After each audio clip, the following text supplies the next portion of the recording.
পূর্ণ রাশি তথা তথৎ উৎপশ্যতি হৃদ্য কস্মাৎ রাধা পদাম্বুজ সুধা বোধ রাশি।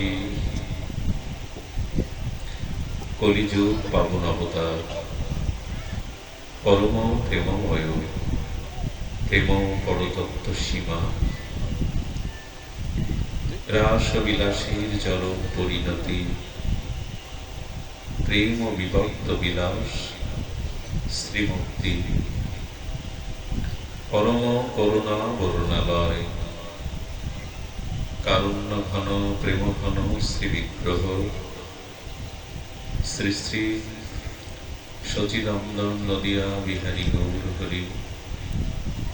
পরম পাবন পতিত উদ্ধারণ পতিত তারণ নাম প্রেমদাতা শিরোমণি দয়াল নিতাই চাঁদের মহানুকম্পায় শ্রী শ্রী গান্ধার্বিকা গিরিধারীর অপর অনুকম্পায় করুণায় মহিমায় শ্রী বিষ্ণুমাসিস্থ ত্যাগ বৈরাগ্যের ভগবান শঙ্করের আরাধনার এই মাসে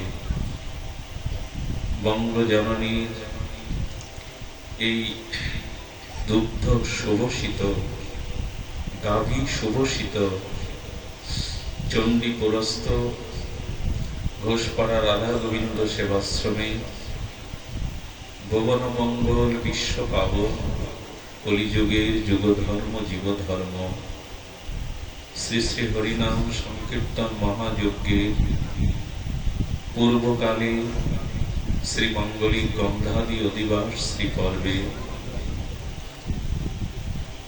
যে ভাগবতীয় ভক্তিযজ্ঞ জ্ঞানযজ্ঞ সুধাকথা যজ্ঞের পরম আয়োজন, সেই পরম আয়োজনের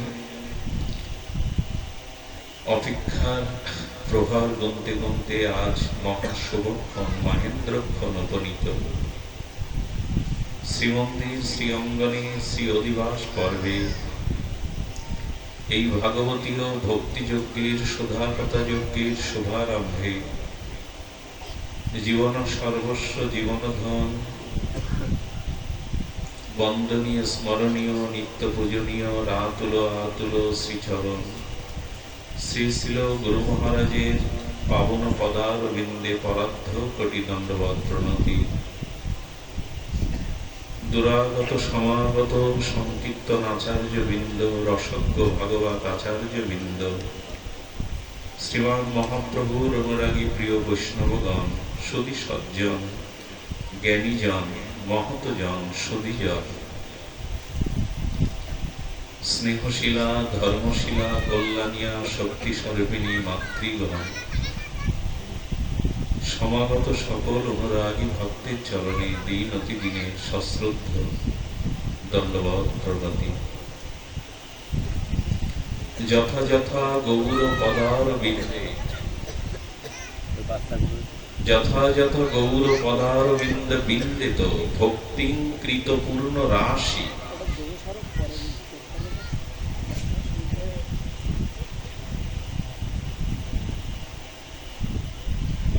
বহু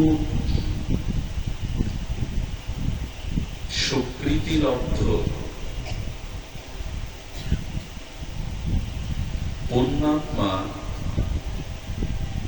সামাজিক শুদ্ধ সাত্ত্বিক হৃদয় ব্যক্তিগণে যত যত শ্রী গৌর নিত্যানন্দ চরণে আর যে পরিমাণ শ্রদ্ধা ভক্তির উদয় হবে, পূর্বজন্মকৃত সৌভাগ্য সুকৃতি পূর্ণাত্মা না হলে মন স্বাভাবিকভাবে গৌর গোবিন্দ চরণে নিতাই চরণের আকুতি আসবে না। তো পূর্ণাত্মা পূর্ব সুকৃতিলব্ধ সামাজিক সাত্ত্বিক হৃদয় ব্যক্তির চিত্তে যত যত গৌরচরণে তার প্রেমভক্তির উদয় হবে, তত তত তিনি সেই অনুপাতেই প্রেম ভক্তি প্রাপ্ত হবেন বা নিজেকে ধন্য করবেন, অথবা সেই প্রেম অম্বুদ ও সাগরে তিনি ডুবে যাবেন। তার মানে বহু পূর্ণকৃত রাশি, বহু সৌভাগ্য সঞ্চিত না হলে গৌর চরণে কারো আপত্তি আসবে না। আর যদি গৌর চরণে যত পরিমাণে, যেটুকু পরিমাণে তার আপত্তি আসবে, অনুরাগ আসবে, উনি ততটুকু পরিমাণে প্রেম ভক্তি সাগরে নিমজ্জিত হবে। সবটুকু নির্ভর করছে গৌর নিত্যানন্দের করুণার উপরে। আচ্ছা, ভগবানের করুণা আমরা গৌর চরণে যতখানি আমাদের মনকে, প্রাণকে শুদ্ধ সাত্ত্বিকময়তায় আশ্রয় করতে পারবো, তত প্রেম ভক্তি অম্বুধ আমরা সেই প্রেম সাগরে নিমজ্জিত হব। এবং গৌর চরণে যার যতটুকু অনুরাগ আসক্তি আসবে, তিনি ততটুকু পরিমাণ রাধা প্রেম লাভ করবে। এটা এই শ্লোকের মূল তাৎপর্য। শ্রী গৌর চরণ কমল দলে যার যতটুকু প্রেম ভক্তির উদয় হবে, তিনি ততটুকু করুণাময়ী প্রেমময়ী শ্রী রাধা রানীর চরণে প্রেম ভক্তি ততটুকুই লাভ করবে। দিলে পাওয়া যাবে, না দিলে, সূর্য যদি আলো না দেয়, চন্দ্র তার স্বাতন্ত্র আলো দিতে পারবে না। যদি পরিপূর্ণ আলো দান করে সূর্য, তবে সেদিন পূর্ণিমা হবে। আর যেদিন সামান্য দান করবে না, সেদিন কি হবে? অমাবস্যা। শ্রী গৌর চরণে যত পুণ্যাত্মা ব্যক্তির যতটুকু রতির প্রেমের উদয় হবে, ততটুকু রাধা প্রেম তিনি লাভ করবে। রাধা প্রেম সাত্য শিরোমণি, সর্ব উচ্চস্তম স্থানে আসি। রাধা প্রেমের উপরে, মঞ্জুরি ভাব সাধনার উপরে আর কোন সাধনা আমাদের আচার্যগণ লিখে যায়। এই জন্য গৌর চরণে আপত্তিটা একান্ত প্রয়োজন। তো আজ আমরা আলোচ্য বিষয় আমাকে জানানো হয়েছে, প্রচার হয়েছে অধিবাস প্রসঙ্গে। তো গৌর নিত্যানন্দের চরণে আমাদের একান্ত প্রার্থনা, আমাদের স্তুতি প্রণতি, মহাপ্রভু কৃপা করে আমাদের মধ্যে হরিকথা শ্রবণের রস সিঞ্চন করুন, করুণা সিঞ্চন করুন। রাধারানীর প্রসন্ন দৃষ্টি ভাগবতীয় সভাতে অমৃত বরিশন হোক, যাতে রাধারানীর কৃপাময় অমৃত বৃষ্টিতে আমাদের সিঞ্চিত হয়ে তাপিত হৃদয় শীতল হয়। অধিবাস কাকে বলে, যেটা আজকে এই মাঙ্গলিক শ্রী অধিবাস পর্ব, অধিবাস কাকে বলে? অধিবাস শব্দের শব্দাবলীতে তার অর্থ করা হয়েছে আবাসস্থল, বাসস্থান, আর বলা হয়েছে স্থাপন বা সংস্থাপন। শব্দার্থে এই অর্থ আসে অধিবাস শব্দে আবাস বা বাসস্থান।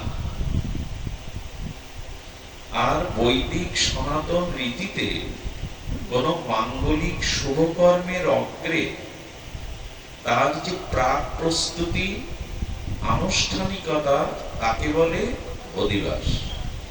সনাতন বৈদিক হিন্দুর কোন মাঙ্গলিক যাগ যজ্ঞ শুভকর্মের অগ্রে যে আনুষ্ঠানিকতা, প্রাথমিক যে অনুষ্ঠান, তাকে বলে অধিবাস। অধিবাস শব্দের অর্থ হলো স্থাপন বা বাসস্থান। বাসস্থানটা কি বললেন? পূর্ণ ঘট কর স্থাপন। অধিবাসের পদ কি বলা হয়েছে? পূর্ণ ঘট কর স্থাপন। স্থাপন মানে আবাস, মানে বাসস্থান, মানে অধিবাস। অধিবাসের পদে কি বলা হলো? আনিয়া বৈষ্ণবগণ আর হরিধ্বনিতে মুখরিত করে পূর্ণ ঘট স্থাপন কর। আর শ্রীমন্দিরে গৌর গোবিন্দের সম্মুখে ঘট স্থাপন হয়েছে। ঘটটা শূন্য না, পূর্ণ। এই তো, পূর্ণ ঘট কর স্থাপন। অধিবাসের মাঙ্গলিক পর্ব এটি। ঘটে স্থাপন ছাড়া অধিবাস হবে না। যে কোনো সনাতনী মাঙ্গলিক কর্মে, পূজা পার্বণে আগে ঘটে স্থাপন চাই। পূর্ণ ঘট কর স্থাপন। এখন এই যে শ্রীমন্দিরে গৌর গোবিন্দের চরণের সামনে মৃত্তিকার একটি ঘট, তবে আমার কি মনে হয় জানে, মৃৎশিল্পটা মরে যাচ্ছে। মাটির যুগ ধীরে ধীরে ফুরিয়ে যাচ্ছে। বিদেশে তো যজ্ঞ করতে গেলে প্লাস্টিকের ঘটেই সিঁদুর লাগাতে হবে, অম্রপল্লব দিতে হবে। ওখানে মাটির ঘট কোথায় পাবে? মাটির মায়ের পরশ থেকে, স্নিগ্ধ সরস সাত্বিক পরশ থেকে এখন আমরা প্লাস্টিকের যুগে মাটির বস্ত্রের ব্যবহার হয়, হাঁড়ি পাতিল কলসি হয়। এটা আমাদের জীবনে একরকম অভিশাপ ডেকে নিয়েছে, মাটিকে বাদ দিয়ে।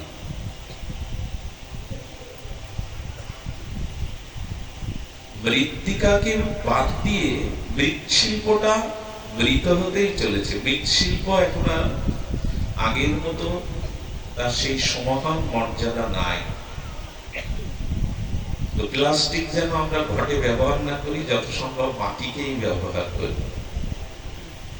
এই পূর্ণ ঘট স্থাপনের তত্ত্ব হলো যে ভগবানের আবাস স্থল। অধিবাস মানে আবাস স্থল, অধিবাস মানে স্থাপন, সংস্থাপন। এখন মৃত্তিকার ঘরটা ওখানে সুসজ্জিত করে, তিলকরঞ্জিত করে, আম্র পল্লব শোভিত করে ওখানে স্থাপনটা মাটির উপরে বা নরম মৃত্তিকার উপরে স্থাপন করাটাই কি অধিবাস? না, এটি সাংকেতিক করা হলো, কিন্তু এর তত্ত্ব কি? কোন বস্তুর তত্ত্ব আছে। অধিবাস আমরা তত্ত্ব তো একটু জানবো, যে পূর্ণ ঘট স্থাপনটা কি, এবং ঘট স্থাপনটাই অধিবাসের প্রথম এবং একমাত্র প্রয়োজনীয় তত্ত্ব। তো সেই তত্ত্ব কি? তত্ত্ব বলা হলো, আমাদের এই দেহটা আর ওই মাটির ঘরটার মধ্যে যে উপাদান 5টি, একটাও কম বেশি না। আমাদের দেহকে বলে দেহ ঘট, আর ওইখানে আছে মৃত্তিকার ঘট। ওই ঘট নির্মাণ করতে গিয়ে যে 5টা উপাদান প্রপঞ্চ থেকে নেওয়া হয়েছে, আপনার আমার দেহ ঘটটা তৈরি করতে ওই একই 5টা উপাদান লেগেছে, একটাও কম বেশি না। ঘট নির্মাণে প্রথমে মৃত্তিকার প্রয়োজন, উপাদান। কারণ মাটি কি করতে হয়েছে? জল দ্বারা মসৃণ করতে হয়েছে, জলের প্রয়োজন হয়েছে। এরপর কুমোরের হস্তশিল্প ভাবনায় যখন ঘট রূপ নিয়েছে, তখন বায়ু লেগেছে শুকাতে, বাতাস। বাতাস শুকানোর পরে অগ্নিতে ওকে খাঁটি করা হয়েছে, পাকা করা হয়েছে। অগ্নির স্পর্শ লেগেছে, নাহলে ঘট কাঁচায় থেকে যাবে, পাকা হবে না।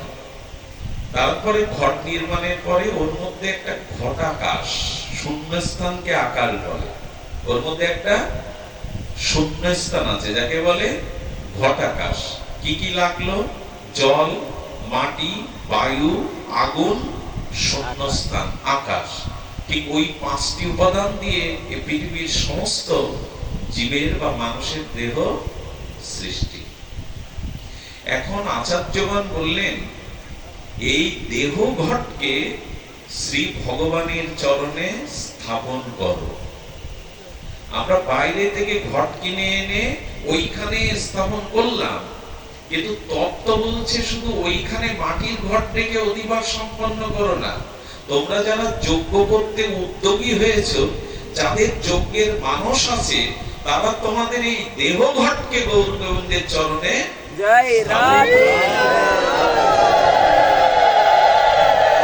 সেটা হয়তো, সেটা যদি না হয় তাহলে অধিবাসীর তাত্ত্বিকত্ব থেকে আমরা দূরে সরে গেলাম।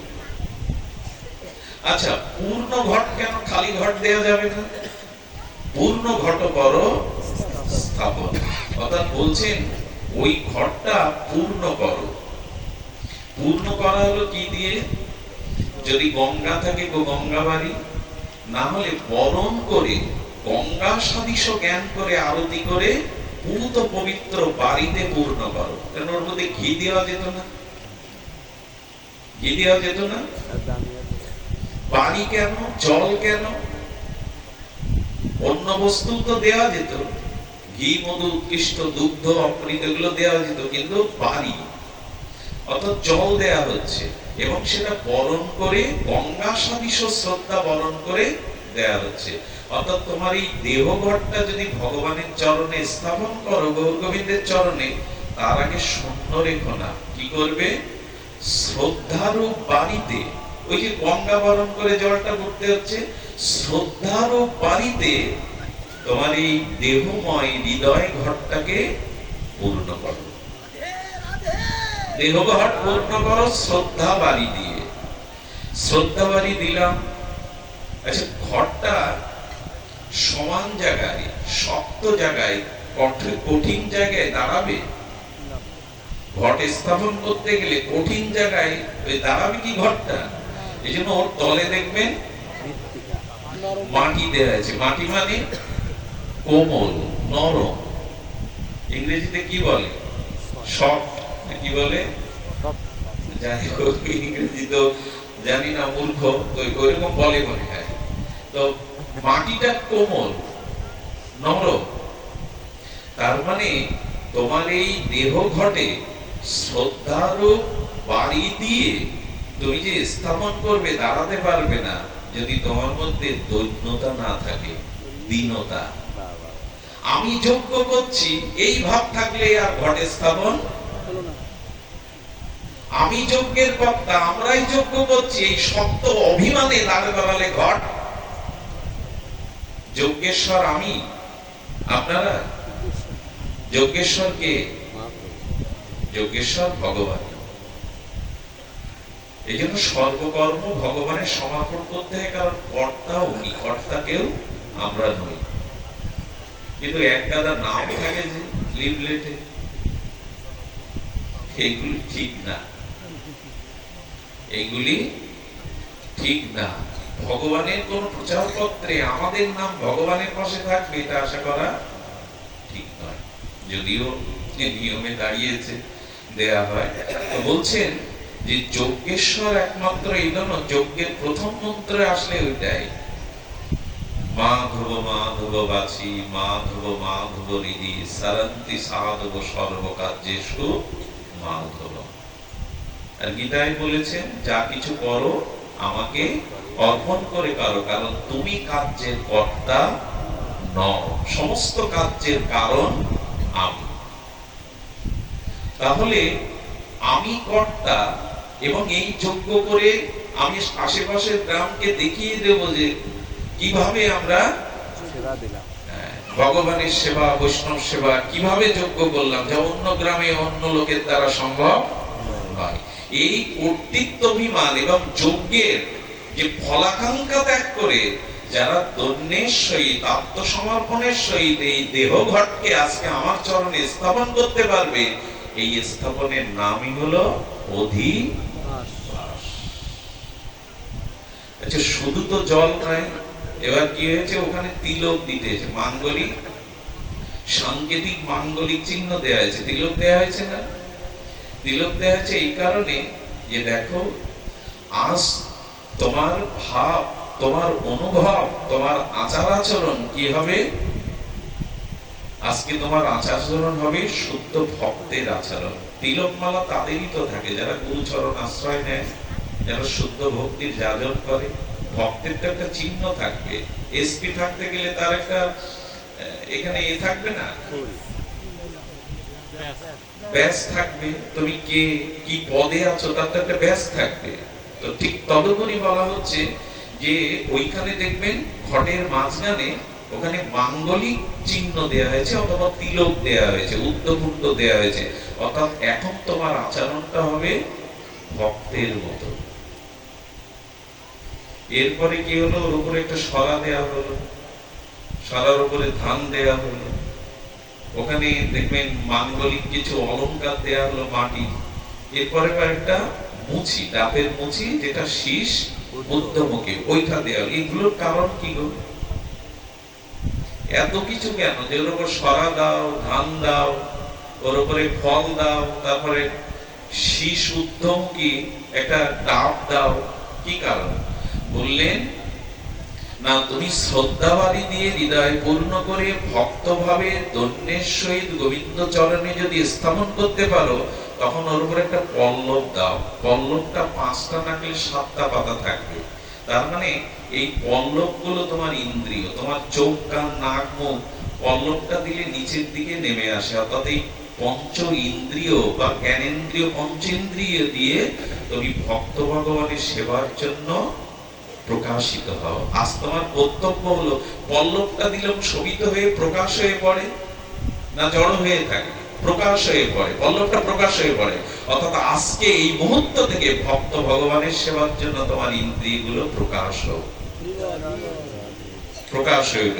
যদি তা হয়, তাহলে তার উপরে তুমি ঐশ্বর্য পাবে। ঐশ্বর্য মানে ওখানে ধান অলংকার আছে।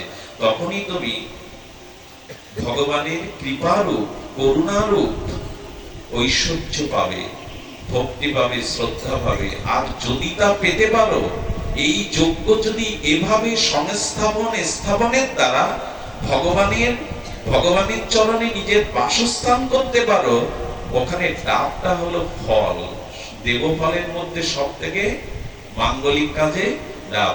তখন তুমি ফল লাভ করবে। কি ফল? প্রেম ও ভক্তিরূপ ফল। আর যদি প্রেম ভক্তিরূপ ফল লাভ করতে পারো, শীষটা কোন দিকে? তখনই তুমি এই সংসারের জন্ম মৃত্যু চক্রে আর নিচে নামতে হবে না। তখন আমি কৃপা করে তোমাকে আমার সর্বস্থানে এই হলো ঘটস্থাপন। আমরা করলাম বটে, এই হলো পূর্ণ ঘট করো, কি তাত্ত্বিক দর্শন ঋষিরা দিয়েছেন। তখনই তোমার চিন্তা চেতনা গোবিন্দের চরণে স্বরূপ চিন্তায় ভগবত লোকে পৌঁছে যাবে। শীষটা লাগবে, শীষটা দেওয়া যাবে না ওখানে। এই হলো, এই জন্য আমাদের প্রস্তুতির দিন আজ।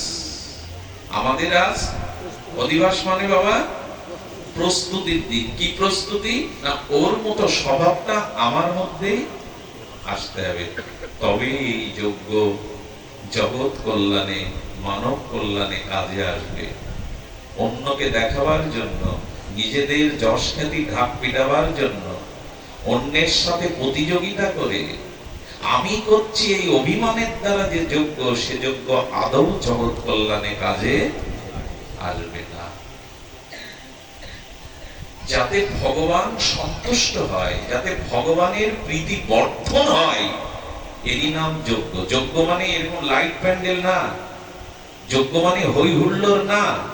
যজ্ঞ মানে যে কর্মের দ্বারা ভগবান প্রীত হয়, ভগবান আনন্দ পায়, এরই নাম যজ্ঞ। যে কর্মের দ্বারা হরি তুষ্ট হয়, হরি প্রসন্ন হয়, তারই নাম যজ্ঞ। এখন আমরা যেটা করছি, লক্ষ্য ভগবানকে তুষ্ট করা। তো ভগবান কেন ভগবানের আনন্দের দিকে লক্ষ্য করছে কেন? আমাদের আনন্দটা আনন্দ না? বললে যদি ভগবানকে আনন্দ না দিতে পারো, সুখ না দিতে পারো, তবে লিখে দেওয়া যাবে তোমরাও কখনো সুখ বা আনন্দ পাবে না। গতকাল মনে এই প্রসঙ্গটা বলছিলাম, প্রসঙ্গটা বারবার বলতে স্বাদ হচ্ছে। পৃথিবীতে কোনো সম্মানী ব্যক্তি, কোনো জ্ঞানী ব্যক্তি, খুব ধ্যান দিয়ে শুনতে হবে, কোনো সম্মানী ব্যক্তি, কোনো ব্যক্তিত্বশীল ব্যক্তি, কোনো উচ্চ পদাধিকারী ব্যক্তি কখনই কি এখানে এসে দাঁড়িয়ে বলবে তোমরা আমার পায়ে প্রণাম করো? বলবে কি? কেউ বলবেন? আপনারা তো বিজ্ঞজন, সজ্জন, ব্যক্তিত্বশীল, এসে কি বলবেন আমার গলায় মালা দাও? আমাকে প্রণাম করো, আমার স্তুতি করো, আমার গুণগান করো, বলবে? এখানে কেউ আছেন? বললে তাকে মূর্খ ছাড়া আর কিছু বলা যাবে না, তিনি সামাজিক নন। আচ্ছা, কোন ব্যক্তিত্বশীল নিজের অভিনন্দন, নিজ মালা চন্দন চেয়ে নেয় না, নিজেকে প্রণাম করার আদেশ দেয় না। তো ভগবান সর্বসমাপ্ত ঐশ্বর্য মাধুর্যের পরাকাষ্ঠা, জ্ঞান যশ ঐশ্বর্য বিবেক বৈরাগ্য সবকিছুর অধিপতি, তবে উনি কেন চাইছেন না আমাকে প্রণাম করো? মন মানা ভব, তোমার মন আমায় দাও, মন সাজিয়ে আমার কীর্তন করো, বলছেন কিনা গীতায়? হাজার হাজার শ্লোকের দ্বারা গোবিন্দ ওই কথাই বলছেন। কি বলছেন? মন মানা ভব, মনটা আমায় দাও, মন সাজিয়ে আমার যাজন করো, আমার কথা বলো, মান নমস্কার, আমাকে নমস্কার করো, আমাকে মালা চন্দন দাও, আমাকে পূজা আরতি করো, আমার স্থিতু কীর্তন করো, আমাকে পুষ্পমালায় শোভিত করো। ভগবান, তুমি এটা চাইছো কেন আমাদের কাছে? কোন সম্মানী লোক চাই? খুব গুরু একটি রহস্যের বিষয়। চাই কি কেউ? চাইবে? ভগবান চাইছে কেন? আচ্ছা, ভগবানের সম্মানের খুব প্রয়োজন, কথা বলবেন, প্রয়োজন? তাকে পুষ্পমালা দেওয়া প্রয়োজন? আচ্ছা, সাগরে যদি আটলান্টিক মহাসাগরে কি ভারত মহাসাগরে এরকম 2 জগ জল ঢেলে দেন, ওতে সাগরের কিছু হবে? হবে কি বাবা? আচ্ছা, আপনি যদি সূর্যকে মাটির প্রদীপ দিয়ে একটু আরতি দেন, তোমায় আলো দিচ্ছি বলে, এটি সূর্যকে কি দেয়া হয়? দেয়া হয় না। তো ভগবান সম্পর্কে বেদ, ভগবান কি বলেছেন? বেদ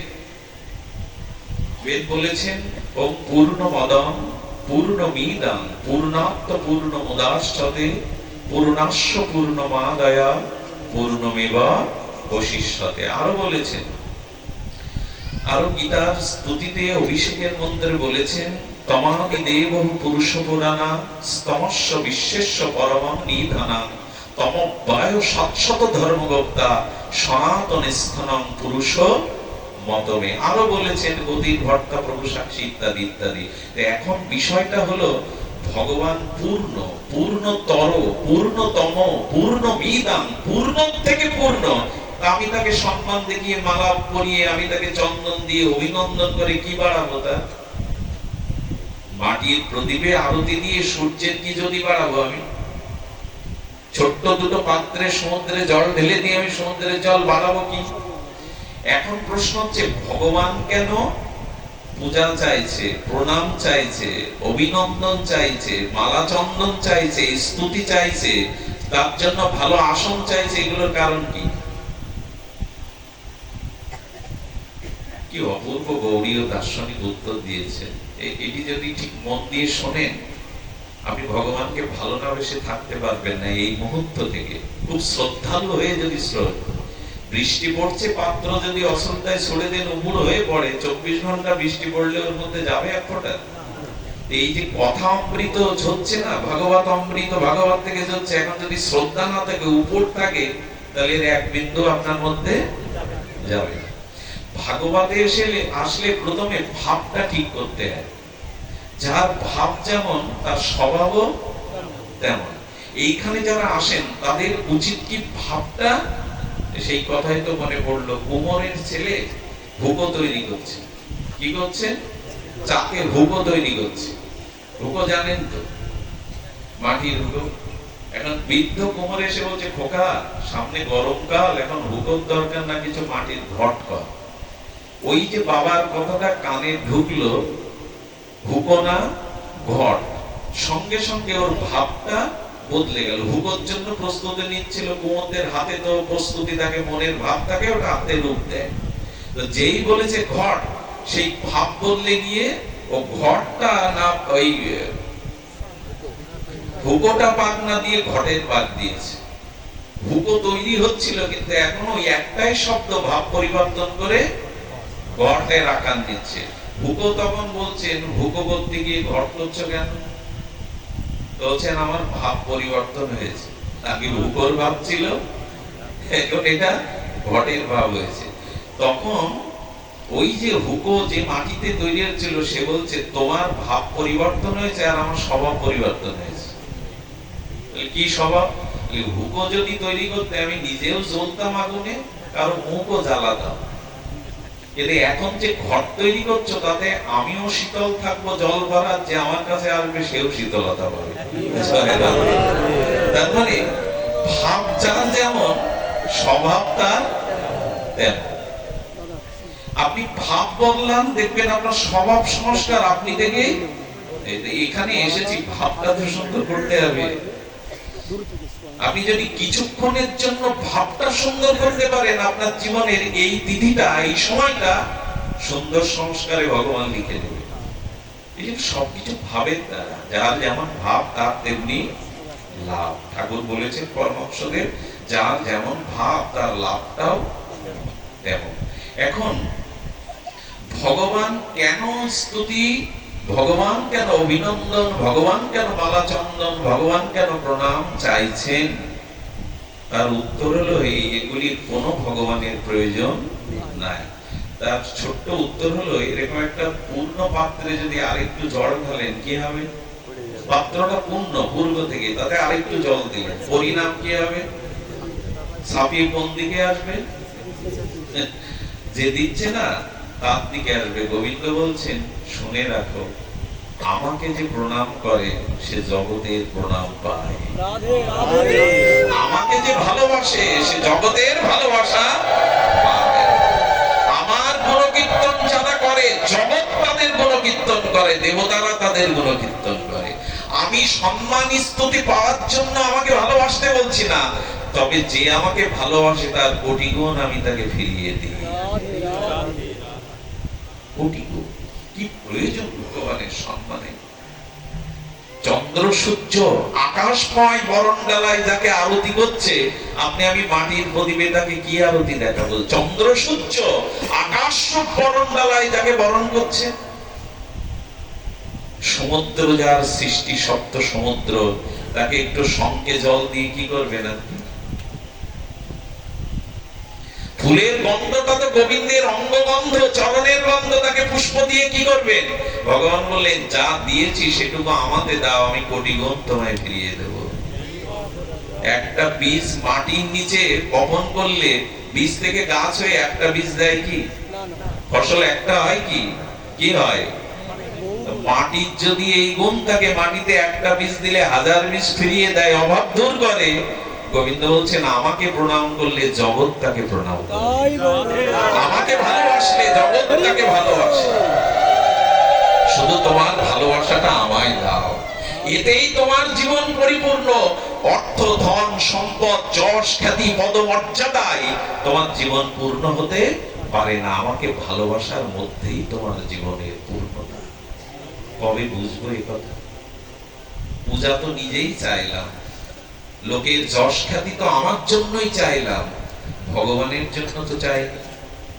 আচ্ছা, আয়নার সামনে আপনি দাঁড়িয়েছেন, আয়না সবার ঘরে আছে, এর মধ্যে একজনও বলতে পারবেন না আমার ঘরে দর্পণ নাই। পৃথিবীর সাধু থেকে শুরু করে ভিখারি থেকে রাজা, সবার ঘরে একটা ভাঙাচুরো আছে কিনা? আচ্ছা, এর মধ্যে এমন কেউ আছে না মুখ দেখেননি স্বচ্ছ কোনো বস্ত্রে বা স্বচ্ছ কোনো পাত্রে? কোনো না কোনো ভাবে জল যখন স্থির থাকে স্বচ্ছ, তখন নিজের মুখটা ইচ্ছে করে দেখতে কেমন দেখাচ্ছে। প্রত্যেকেই মুখ দেখেছেন আজ।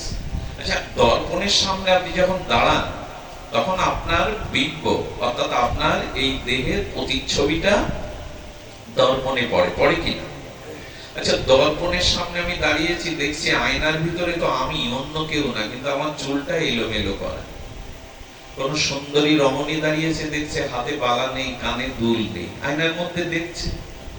এখন কেউ যদি মনে করে আয়নার মধ্যে তো আমি, আমি আমাকে দেখছি, ওর চুলটা ঠিক করে দিই আয়নার মধ্যে গিয়ে, হবে?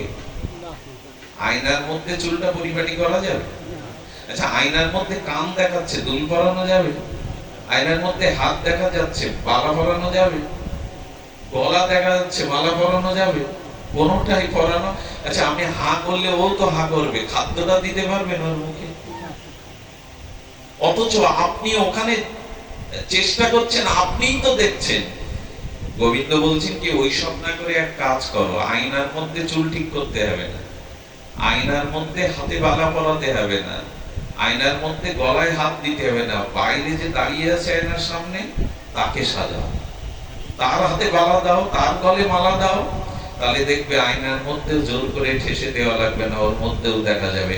গোবিন্দ যেমন বলছেন, আমাকে সাজাও, আমাকে প্রীতি করো, আমাকে ভালোবাসো, আমাকে নমস্কার করো, তাহলে তোমার ভেতরটাও ভরে উঠবে সেই অলঙ্কারে, সেই আনন্দে ভরে উঠবে। এই জীবন সম্পূর্ণভাবে ব্যর্থ।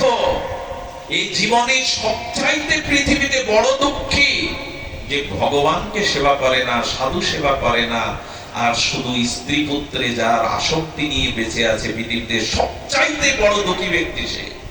ভগবান বললেন, মানবনারাধ্য দুঃখাত্ম কুটুম্ব স্বার্থ মানসা সাধু সঙ্গ রহিত মত্ত বিদ্ধ সেবা পরিশ্চুত।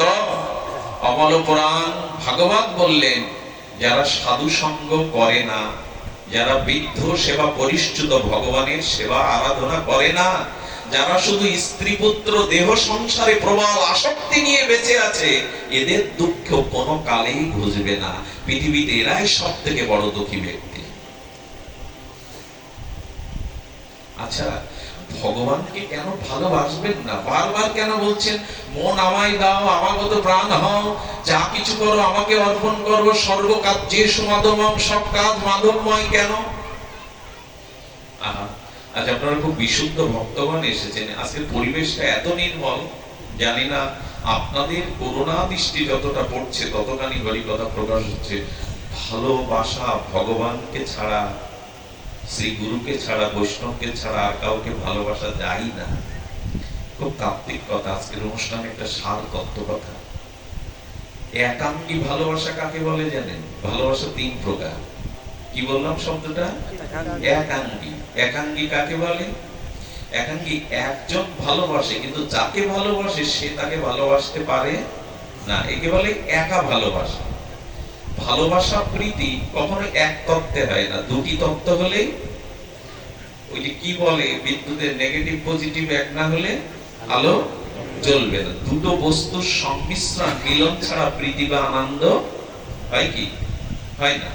তো তাহলে দুটো বস্তুর পরস্পরে মিলনের নাম হলো প্রীতি বা আনন্দ। এখন লক্ষ্য করুন, একাঙ্গী ভালোবাসা প্রেম কাকে বলে? আহা, আচ্ছা, টাকাকে আমরা ভালোবাসি কিনা? শঙ্কর বলুন, টাকাকে ভালোবাসি কিনা? বাড়িকে ভালোবাসি কিনা? গাড়িটাকে ভালোবাসি কিনা? পোশাককে ভালোবাসি কিনা? বাগানকে ভালোবাসি কিনা? একটু লক্ষ্য করুন তো। বাড়ি, গাড়ি, সম্পত্তি, বিষয়, বৈভব, জামা কাপড়, আসবাবপত্র ভালোবাসি, টিভি ফ্রিজ বাসি কিনা? খুব ভালোবাসি আমরা। ওরা আপনাকে ভালোবাসে? টিভি ভালোবাসতে পারে আপনাকে? টাকা যখন চলে যায়, সন্ত্রাসী নিয়ে যায়, ও কাঁদতে থাকে, তুমি কত কষ্ট করে ভালোবেসে রেখেছো, আমি চলে যাচ্ছি। ডাক্তারের কাছে যখন চলে যায়, কি মার্মিক কথা বলুন তো। ভালোবাসা কাকে দিয়েছে আমি, যে আমাকে ভালোবাসতে পারে না? ভালোবাসার অধিকার তার, ক্ষমতাই নেই পৃথিবীতে। নিজের বিবেকের কাছে এখন প্রশ্ন করুন, যাকে ভালোবাসি বিনিময়ে তার ভালোবাসার ক্ষমতাই নেই, সে ভালোবাসতে জানেও না, ভালোবাসা ফিরিয়েও দেয় না, সেই বস্তুকেই ভালোবেসেছে। আমি জ্ঞানী, আমি জ্ঞানী, আমি বুদ্ধিমান। টাকা, বাড়ি, গাড়ি, আসবাবপত্র কাউ ভালোবাসে? আচ্ছা, আমি মরে গেলে আমার শখের ফিরিস্তা দেবে তো শ্মশানে? যদি জিজ্ঞাসা করেন, ভাই তুমি ঘুমিয়ে আছো শ্মশানে, তোমার আসবাবপত্র দেয়নি, এত ভালোবেসে ওইসব বর্ষা দিয়েছে? বলে দিয়েছে, মাটির কলসি দাও, ভেঙে ধুয়ে যাবে, টিভি ফ্রিজ দেয়নি। একাঙ্গী ভালোবাসা কাকে বলে? যাকে ভালোবাসলে বিপরীতে সে আমাকে ভালোবাসতে পারে না, ভালোবাসার ক্ষমতা তার নেই। পৃথিবীতে হিসাব করে দেখুন, আমি ভালোবাসলেও, যার জন্য সর্বস্ব দিলেও সে আমাকে ভালো, কত বড় বোকা হলে তবে সেই ব্যক্তি ওইগুলিকে ভালোবাসে যাদের ভালোবাসার ক্ষমতাই নেই। একে বলে একাঙ্গী। এক অঙ্গ, দুই পরস্পরে মিলিত হলে ভালোবাসা হয় না। এবার ব্যক্তি ভালোবাসার কথা বলি, স্ত্রী, পুত্র, কন্যা, বন্ধু, কুটুম্ব, একে বলে ব্যক্তি ভালোবাসা। খুব ধ্যান দিয়ে শুনতে হবে, এটা জীবনের সমাধান করে দেয় ভাগবতের এই কথাগুলো। ব্যক্তি ভালোবাসার পেছনে তিনটে সর্বনাশ আছে। যারা আমরা জগৎকে ভালোবেসেছি, জগতের স্ত্রী পুত্র কন্যাকে, এই ভালোবাসার পেছনে তিনটে পরিণাম আছে। কয়টা বললাম? তিনটে পরিণাম। পরিণামটা হলো, ব্যক্তি যে ভালোবেসেছি এই ভালোবাসা টিকবে না, ভেঙে যাবে। মানে মৃত্যু তো একজনের আসবে, তার হোক আমার হোক, ভালোবাসা টিকবে না। তার মানে এটা বিনাশী, এটা টিকে থাকবে না। আর কি, যাকে ভালোবেসেছি বিনিময় তার থেকে কোনো না কোনো দিন আমি দুঃখ বা কষ্ট পাবই। আজ পর্যন্ত যে ব্যথা আপনি পেয়েছেন হৃদয়ে, সেই ব্যথা কি আকাশ থেকে পড়ে কেউ দিয়েছে আপনাকে? নিজের যাকে ভালোবেসেছেন ব্যথাটা তার কাছ থেকেই বেশি পেয়েছেন। ব্যক্তি ভালোবাসার একটা কথা বলি, যদি সাহস দেন, অনুমতি দেন, আমাদের যে চোখটা মরণোত্তর যদি মৃত্যুর সময় দান করে যান, তাহলে ওই চোখ দিয়ে আরেকজন সারা জীবন দেখতে পাবে, অন্ধ ব্যক্তি। তার মানে ঈশ্বর যে বস্তুগুলো আমার দেহে সৃষ্টি করেছেন, এগুলোর কার্যক্ষমতা অনেকদিন বেশি থাকে। চোখ যদি মরণোত্তর দান করে দেন, তাহলে অন্ধ ব্যক্তি ওই চোখে 50 বছর আবার দেখতে পাবে। আমাদের হাড়টা এমন করে তৈরি করা, বিশ্বাস করুন 200 বছরে এই হাড় নষ্ট হওয়ার কথা না। কত বছর? 200 বছর হাড় ভালো থাকার কথা। এখন 50-এ, 40-এ, 24-এ মারা যাচ্ছে কেন? হার্টের রোগ পুরুষদের বেশি না নারীদের? পরিসংখ্যান কি বলে? পুরুষদের বেশি। কারণ পুরুষরা হলো বুদ্ধি প্রদান, আর মায়েরা হলো ভাব প্রদান। মায়েরা প্রকৃতি জাতি যা কিছু করে ভাবের দিয়ে, আর পুরুষরা করে ব্রেন দিয়ে। ব্রেনটা বেশি খাওয়ানো হয় যেখানে, সেখানে হার্টটা তত বেশি। যারা যত চিন্তা করে, চিন্তা প্রয়োগ করে, হার্টের ক্ষমতা তত বেশি কমে যায়, দুর্বল হয়ে যায়। যারা ব্রেনকে যত বেশি খাটায়, মায়েরা ভাব প্রদান, ওরা ভাবে বিগলিত হয়ে যায়, যে কোনো সিদ্ধান্ত ভাবের দ্বারাই নেয়। এই জন্য পরিসংখ্যান বলছেন, মেডিকেল বলছেন, মায়েদের হার্টের অসুখটা পুরুষের তুলনায় আজও কম। পুরুষদের 100 বছরে হার্ট নষ্ট হওয়ার কথা না। 70-এ যায় কেন, 80-তে যায় কেন, কেউ কষ্ট পাবেন না, আগেতেই অনুমতি নিয়েছে, ক্ষমা করে দেবেন মায়েরা। যে বিবাহের পরে যে পুরুষের ঘরে স্ত্রী স্বামীকে বিশ্বাস করে না, স্বামীর প্রতি তার বিশ্বাস নেই, সতীত্ব শ্রদ্ধাশীল তিনি নন, এবং যিনি উঠতে বসতে স্বামীকে বাক্যের বাণে এবং অবিশ্বাসের বাণে বারবার স্বামীকে আঘাত করতে থাকেন হৃদয়ে, সেই স্বামী অল্পায়ু হলে অল্প দিনেই তার হার্ট কার্যক্ষমতা নষ্ট হয়ে যায়। যে ঘরে সতী রমণী আছে জেনে নিন, সেখানে তার স্বামীর হার্ট সুস্বাস্থ্য, আয়ু। আপনাদের মনে আছে শিবের সাথে যুদ্ধ হচ্ছে শঙ্খচূড়ের, কার? ভগবান শিবের সাথে যুদ্ধ হচ্ছে শঙ্খচূড়ের। শঙ্কর ভগবান ও শঙ্খচূড় দৈত্যকে বধ করতে, আরে বাবা, ভগবান শঙ্কর, তুমি প্রলয়ের অধিকর্তা, তুমি তো ধ্বংসকর্তা শিব, তুমি একটা দৈত্যকে বধ করতে পারছো না? ভগবান বিষ্ণু বললেন, শঙ্কর, এক কল্প যুদ্ধ করেও তুমি শঙ্খচূড়কে, আরে বাবা, কি গর্বের সহিত এই কথা বলতে ইচ্ছা করে। বলে কেন? বলে ওর স্ত্রী তুলসী মহাসতী, ওই সতীত্বের তেজের কারণে শঙ্খচূড় এত বলবান। তুমি ভগবান হয়ে কি করবে? যতদিন সতীর সতীত্ব আছে ততদিন তুমি শঙ্খচূড়কে পরাজিত করতে। এটা সতীত্ব ধর্মে একটা সতী নারীর কতটা ক্ষমতা থাকলে ভগবান শঙ্কর তাকে বধ করতে পারছে। পুরুষরা রোগগ্রস্ত কেন হয়? অল্পতেই কেন ভেঙে পড়ে? সে গুণবতী স্ত্রী পায়নি, সতীসাধ্বী স্ত্রী পায়নি। উঠতে বসতেই যদি তার প্রতি সন্দেহ দৃষ্টিতে আছে, কটুবাক্য আছে, হাট কতক্ষণ নিবে, চা তো কোমল জিনিস। কথাটা বলা উচিত হয়নি, তবু বলে ফেললাম। কিছু কথা তো আসেই, মনে আসে। এই কথাটা আমি বলছি না ভাগবত থেকে, খুব অল্প দিনের মধ্যে দেখবেন ডাক্তাররা এবং মনোবিজ্ঞানীরা এই কথা আপনাদের শোনাবে। কিছুদিনের মধ্যে তাদের গবেষণায় এগুলি আসছে। তো শঙ্খচূড়ের স্ত্রী সতীত্ব হরণ না হলে বধ হবে না। বিষ্ণু সেখানে তুলসীর সতীত্ব হরণ করার পরে শঙ্খচূড় বধ হয়। তার মানে ঘরে পূর্ণবতী সতী সাধ্বী রমণী পাওয়াটা একটা পুরুষের জীবনে সব থেকে বড় সম্পত্তি, সব থেকে বড় সম্পত্তি পুরুষের জীবনে। রামচন্দ্র সীতাহরণ হলে কাঁদছে বনে বনে, পাখিদের বলছে তোমরা জানো সীতা কোন পথে গেছে, বৃক্ষদের বলছে বলে দাও না জানো কি কোন পথে গেছে, নদ নদী বৃক্ষ হরিণের কাছে ভগবান কাঁদছেন স্ত্রী হারিয়ে। লক্ষ্মণ বলছে প্রভু তুমি দশরথ নয় চক্রবর্তী সম্রাট অযোধ্যার, ওরকম হাজার সীতা তুমি বরণ করতে পারবে, সীতার জন্য কাঁদছো?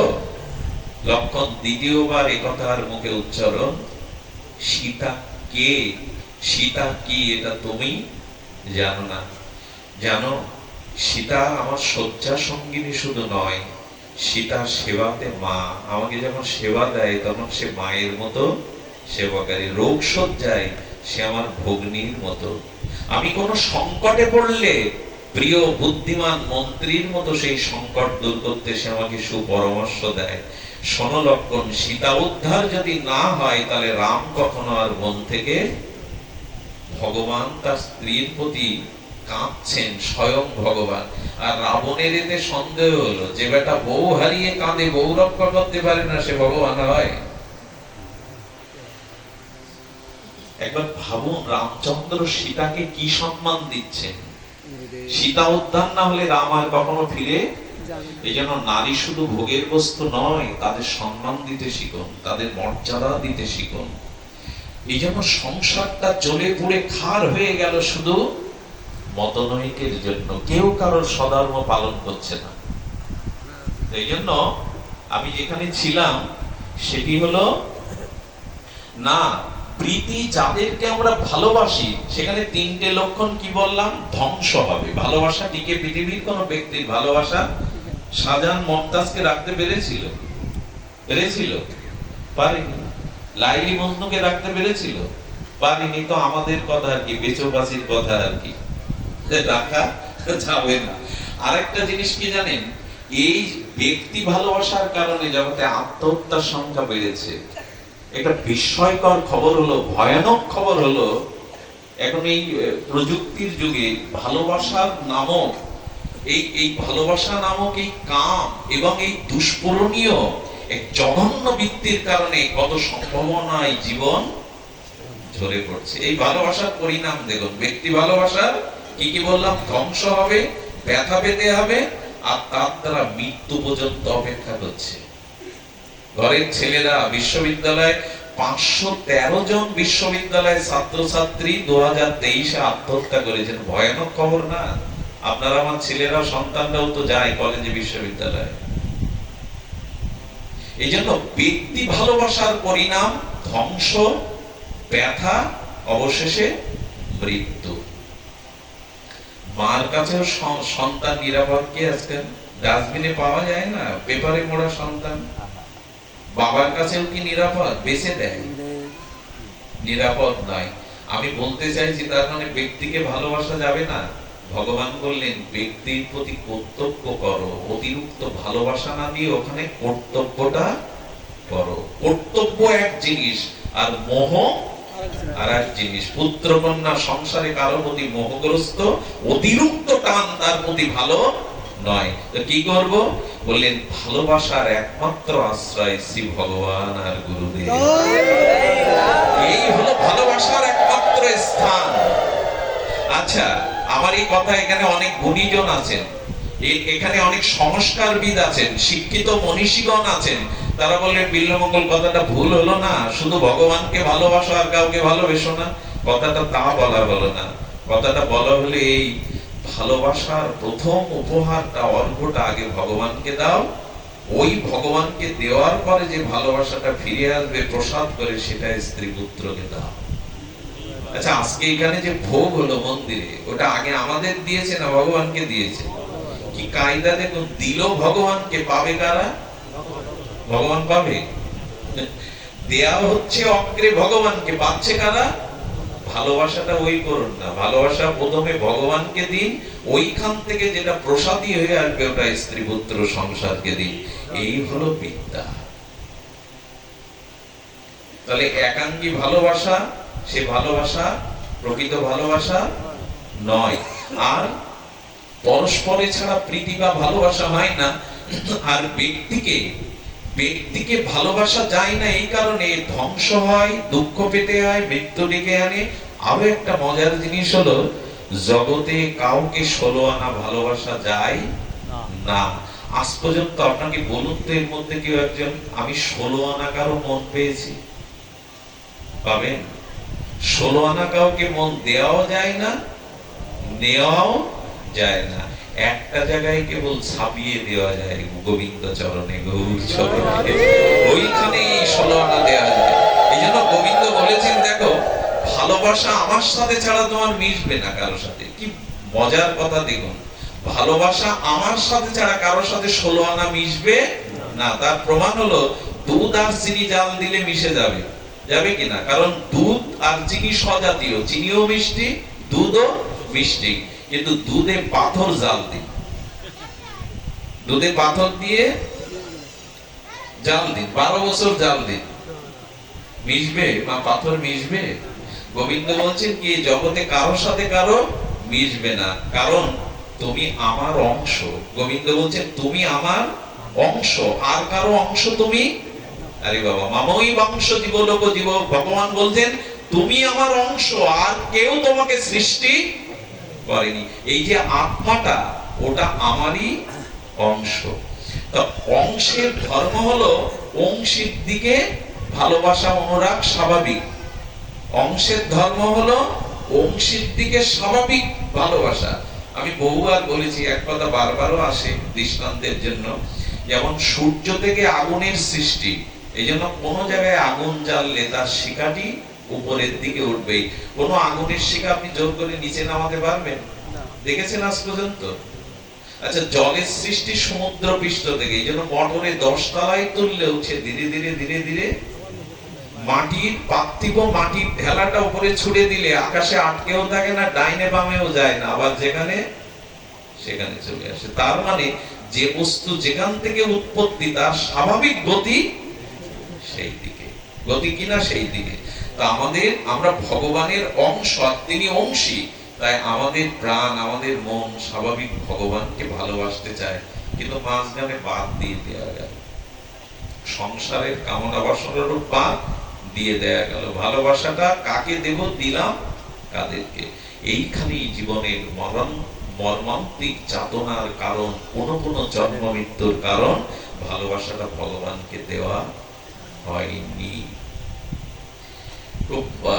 যে প্রসঙ্গটা আমরা আনবো, এই জন্য প্রীতি বা প্রেম এটা ভগবানের সাথে ছাড়া হয় না, শ্রী গুরুদেবের সাথে ছাড়া হয় না। শুধু ভক্তগণ, আমরা অধিবাস পর্ব নিয়ে বলতে বলতে এসেছি, মার্মিক কথা আমাদের অপেক্ষা করছে। তো এই ভাবটা আপনি কখন কিভাবে পাবেন? এই যে ভাব, আগে কি বললাম, যার যেমন ভাব তার সংস্কার বা স্বভাব তেমন। আচ্ছা, যে নাস্তিকের সঙ্গ করে তার মধ্যে কি ভাব যায়? কথা বলুন, নাস্তিক। আর যে আস্তিকের সঙ্গ করে, অর্থাৎ ভগবান বিশ্বাসী করে। আচ্ছা, রোগীর কাছে কি পাওয়া যাবে? রোগ। যোগীর কাছে যোগ, ভোগীর কাছে ভোগ। এটা স্বাভাবিক। রোগীর কাছে যার রোগ আছে তার পাশে সবসময় গেলে কি হবে? আপনার রোগ হবে। যোগীর কাছে যোগ, ভোগীর কাছে ভোগ, রোগীর কাছে রোগ।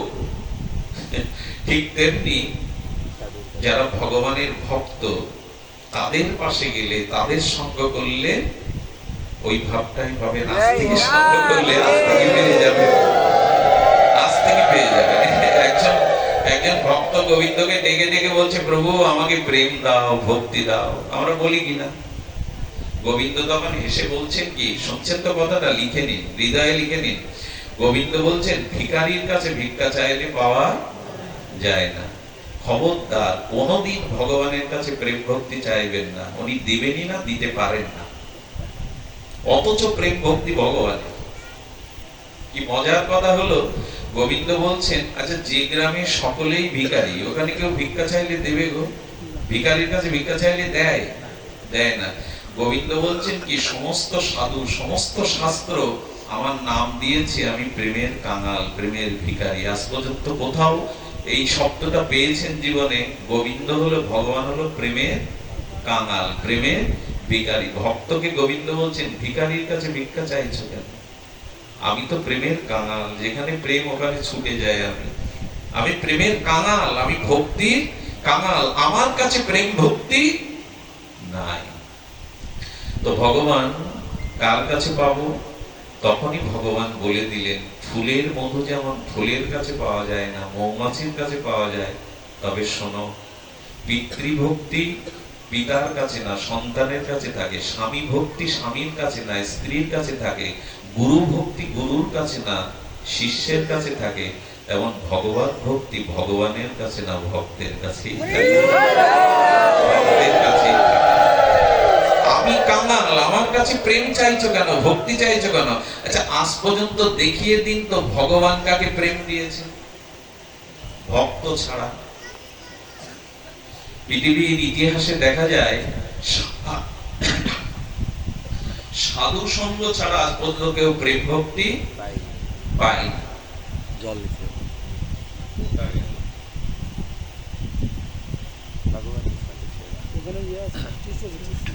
আচ্ছা, বালি মানে বলি ভক্ত পেল কার কাছে? বালি না, বলিরাজ, প্রহ্লাদের নাতি। বলি ভক্ত পেল প্রহ্লাদের কাছ থেকে। একটু ধ্যান দিন কথাটা, এটা উদ্ধবকে গোবিন্দ বলছেন। আর প্রহ্লাদ ভক্তি পেল তার মায়ের কাছ থেকে, কয়াদুর কাছ থেকে। খুব ধ্যান দিন, কয়াদু ভক্তি পেল কার কাছ থেকে? পাণ্ডবদের কাছ থেকে। বিভীষণ ভক্তি পেল কার কাছ থেকে? হনুমানের কাছে। সুগ্রীব রাম পেল কার জন্য? হনুমানের কাছে। আর ধ্রুব ভক্তি পেল কার জন্য? নারদের জন্য। পৃথিবীতে এমন কেহ প্রমাণ করতে পারবেন না, কোন শাস্ত্রে নেই যে ভক্ত ছাড়া ভক্তি কেউ, সাধু সঙ্গ বাদে কেউ ভক্তি পেয়েছে। আচ্ছা, গজেন্দ্র ভক্তি পেল কার কাছ থেকে? হাতি। সেই কুমির ধরলো তো, ও ডাকলো ভগবানকে, ভগবানের নামও জানে না। ও ভক্তি পেল কোথায়? বলো, পূর্বজন্মে গুরুদেবের, ইন্দ্রদুম্ন রাজা ছিল, গুরুদেবের কৃপা পেয়েছিল। এইখানে প্রমাণ করছে পৃথিবীতে আজ পর্যন্ত কেউ সাধু সঙ্গ ব্যতীত ভক্তি পায়নি, পাবেও না। এই জন্য ভক্তি সম্পদটা ভগবান ভক্তের মধ্যেই হৃদয়ে দিয়ে দিয়েছেন। এই জন্য আপনাদের বারবার এই কথাটি বলছি, যে যার সঙ্গ করে তার ভাবটা তার মধ্যে সংক্রামিত হয়। এটা একেবারে। আচ্ছা, বড় গুন্ডা দস্যুর যে সেবা করে সে কি হয় পরে? ছোট গুন্ডা হয়। আপনারা লক্ষ্য করবেন, সাধু সঙ্গ করলে হবে না। সঙ্গ কথাটার অর্থ হলো আসক্তি। আমি দাদাদির সাথে সঙ্গ করছি, ইনাদের সাথে সঙ্গ করছি, কিন্তু মনের থেকে 10 হাত থাক, সাধু সঙ্গ হয়নি। সঙ্গ শব্দের অর্থ হলো আসক্তি। সঙ্গ করে যদি আমার হৃদয় আপনার হৃদয় আমি না মিশাতে পারি, সঙ্গ মানে রঙ্গ, রঙ্গ মানে সঙ্গ। যদি রক্তিম না হয়, অনুরাগ না হয়, তাহলে জানবে সঙ্গ হয়নি। সঙ্গ মানে আপনার হৃদয়টা আমি নিলাম, মালা বদল হয়ে গেল। সঙ্গ করেও তো দলাদলি হয়, মারামারিও হয়। একসাথে সঙ্গ করছি, এখন কমিটি নিয়ে দলাদলি, সঙ্গ নিয়ে মারামারি, কি সঙ্গ হলো? সঙ্গ হয়নি। তাহলে বড় গুন্ডার যে সেবা করে, সাধু সঙ্গ মানে সেবা। খবরদার, সেবা নেওয়ার থেকে সেবা দেওয়ার ইচ্ছাটা, এই কথাটি খুব মূল্যবান। যতদিন আপনার দ্বারা মহতের সেবা, সাধু সেবা নিষ্কপটে না হবে, ততদিন সাধু কৃপা বা প্রেম ভক্তি আপনি লাভ করতে পারবেন না। সেবা ব্যতীত, মহৎ সেবা ব্যতীত কারো কাছে ভক্তি হবে না। এই পয়েন্টটা চৈতন্য চৈতামৃতে বলে দেওয়া আছে, মহৎ কৃপা বিনা কোন কার্যে ভক্তি নয়। কৃষ্ণ ভক্তির অভোগ দূরে সংসার নয় হয়। আরে কৃষ্ণ ভক্তি দূরে রাখো, তোমার সংসার আসক্তি ক্ষয় হবে না যদি মহতের সেবা না করো। আমরা সেবা নিতে শিখেছি, সেবা, এই যোগ্য শব্দের অর্থই হলো সেবা। এখানে যা কিছু আয়োজন সব ভক্তদের সেবার, নাম সেবার জন্য, প্রসাদ সেবার জন্য, বাতাস সেবার জন্য, এখানে ফুলচন্দন ভক্ত সেবার জন্য। সব সেবার নামই হলো যোগ্য। সেবা না করা পর্যন্ত কেউ কোনোদিন ভক্তি লাভ করতে পারে না। তো উকিলের যে সেবা করে বড় উকিলের, সে কি হয় পরে? উকিল হয়। ডাক্তারের যে সেবা করে সে কি হয়? গুন্ডার যে বড় গুন্ডার সেবা করে যে ছোট গুন্ডা হয়। তা আপনি যতদিন সাধু সেবা না করছেন সঙ্গে, ততদিন আপনার মধ্যেও সাধু ভাব আসবে। এই জন্য ভগবানেরও মাঝে মাঝে সাধ হয়, একটু সাধুকে। এই জন্য রাজস্ব যজ্ঞে গোবিন্দ এটো পাতা ফেললেন, ভক্তের পা ধুয়ে দিলেন। উদ্ধব যখন, সুদামা যখন কৃষ্ণের দ্বারকায় গেল, সুদামা তো বাল্যবন্ধু, তুই তামারি করেই ডাকে। গোবিন্দ সিংহাসনে বসিয়ে সুদামার চরণ ধুয়ে দিলেন। সুদামা বলছে, কানাই, আমি তো তোর বাল্যবন্ধু, গলাগলি করে খেলেছি, তুই আমার চরণ ধুচ্ছিস কেন? বলে, আজকে শুধু বন্ধু না, আমার গৃহে এসেছিস, আজ তুই পরম সাধু রে। সাধু ভেবে গোবিন্দ চরণ ধুয়ে দিয়ে ওই জল মাথায় নিলেন, পান করলেন। আর রুক্মিণী সত্যভামা প্রেয়সীদের বললেন, সুদামা যতক্ষণ থাকবে তোমাদের মুখ থেকে যেন হাসি না ফুরায়, হাসি মুখে সুদামাকে সেবা দেবে। সুদামা যেদিন চলে যাচ্ছে, কথাটা বড় হৃদয়ে লাগে। সেদিন সুদামা খালি পায়ে এসেছিল, আবার খালি পায়ে চলে যাচ্ছে। পায়ে হেঁটে খালি পায়ে ওই দ্বারকার বালুর উপর দিয়ে চলে যাচ্ছে। শ্রীকৃষ্ণ ভগবান সুদামার পিছনে পিছনে যাচ্ছে। তখন উদ্ধব এসে বলছেন, বাসুদেব, তুমি না ভগবান, তুমি তা বুদ্ধি সত্তম, তুমি তোমার বাল্যবন্ধুর পায়ে একটা পাদুকা দিতে পারলে না? এই গরম বালিতে তপ্ত রোদ্দুরে হেঁটে যাচ্ছে, পা পড়ে যাচ্ছে, আর তোমারও কি জ্ঞান বাসুদেব? তুমি তো একটা রথ করে ওকে পৌঁছে দিতে পারছে, একটা রথে তুললে তো এই পায়ে হেঁটে এত দূর কষ্ট করে তাকে যেতে হতো না। যেই বলেছে, কৃষ্ণের চোখে জল এসেছে। উদ্ধব, আমি কাল সারা রাত ভেবেছি, আমার প্রাণের বন্ধুকে আমি আমার সব থেকে প্রিয় রথে করে পৌঁছে দেব, তার পায়ে আমি একটা সুন্দর পাদুকা দেব। কিন্তু সকালে আমি সিদ্ধান্ত পরিবর্তন করেছি। কেন জানো? কেন জানো? সুদামার মতো ভক্তের পায়ের ধুলো যেখানে পড়ে না, সে স্থান পবিত্র হয় না, সে স্থান ধাম হয় না। আর সুদামাকে আমি পাদুকা দেইনি, কারণ ওর চরণ ধুলি এই দ্বারকায় যতবার পড়বে তত দ্বারকা ধন্য হবে, দ্বারকা পবিত্র হবে। এই জন্য দেই। আচ্ছা, রথ দাওনি কেন? বলো, রথ যদি দিতাম মুহূর্তের মধ্যে আমার চোখের আড়াল হয়ে যেত। তাই ভক্তের চরণ, ভক্তকে যতক্ষণ নয়নে দেখা যায় ততক্ষণই নয়নের সার্থকতা। রথে তুললে আমি সুদামাকে দেখতে পেতাম না, ও যত দূর চোখ যায় তত দূর নয়ন দিয়ে গোবিন্দ পেছনে কাঁদছে না, তাকিয়ে দেখছেন। এই জন্য মহাপ্রভু যখন সনাতন গোস্বামীকে কাশীতে, বারাণসীতে আলিঙ্গন করতে যাচ্ছেন, সনাতন নিজেকে পামর ভেবে আর অধম পাপী ভেবে, নিচু ভেবে পিছিয়ে যাচ্ছে। মহাপ্রভু বলে, সনাতন পিছিয়ে যাচ্ছ কেন? শ্লোকটা আমার খুব ভালো লাগে। মহাপ্রভু সনাতনকে ডেকে বলছে, নক্ষ ফলম তারাদিশ দর্শনহি। সনাতন, তোমার মতো শুদ্ধ কৃষ্ণ ভক্তকে দর্শন করা এই নয়নের ফল লাভ। এই নয়নটা ভগবান দিয়েছেন, এর ফল হলো তোমার মতো ভক্তকে চোখে দর্শন করা। গাত্র ফলম তাদিশ, গাত্র সঙ্গ, আমার এই দেহের চামড়ার, এই চর্মের সার্থকতা তোমার মতো ভক্তকে পরশ করা, আলিঙ্গন করা। আর কি বলছে? জিহ্বা ফলম তাদিশ কীর্তনহি, এই জিহ্বার সার্থকতা তোমার মতো ভক্তের গুণকীর্তন করা। দুর্লভতা হি ভাগবত লোকে। এই কথা মহাপ্রভু বলছেন। পৃথিবীতে সব সুলভ। আজ গ্রহ নক্ষত্রে যাওয়া যায়, মঙ্গল গ্রহে যাওয়া যায়, চন্দ্রে যাওয়া যায়, পৃথিবী অসম্ভব কিছু নেই। কিন্তু একটা জিনিস জগতে দুর্লভ, তোমার মতো শুদ্ধ কৃষ্ণ ভক্ত সনাতন, তোমার মতো কৃষ্ণ ভক্তই জগতে দুর্লভ। জগতে দুর্লভ বলে কোনো বস্তু নেই, সব আজ হাতের মুঠোয়। কিন্তু তোমার মতো শুদ্ধ ভক্তের সঙ্গ পাওয়াই দুর্লভ। সনাতন, পিছিয়ে যেও না। সনাতন, এসো, আমাকে আলিঙ্গন করে ধন্য করো। সনাতন দেখে কুণ্ড রসা হয়েছে, মহাপ্রভু আলিঙ্গন করে, সনাতন পিছিয়ে যায়।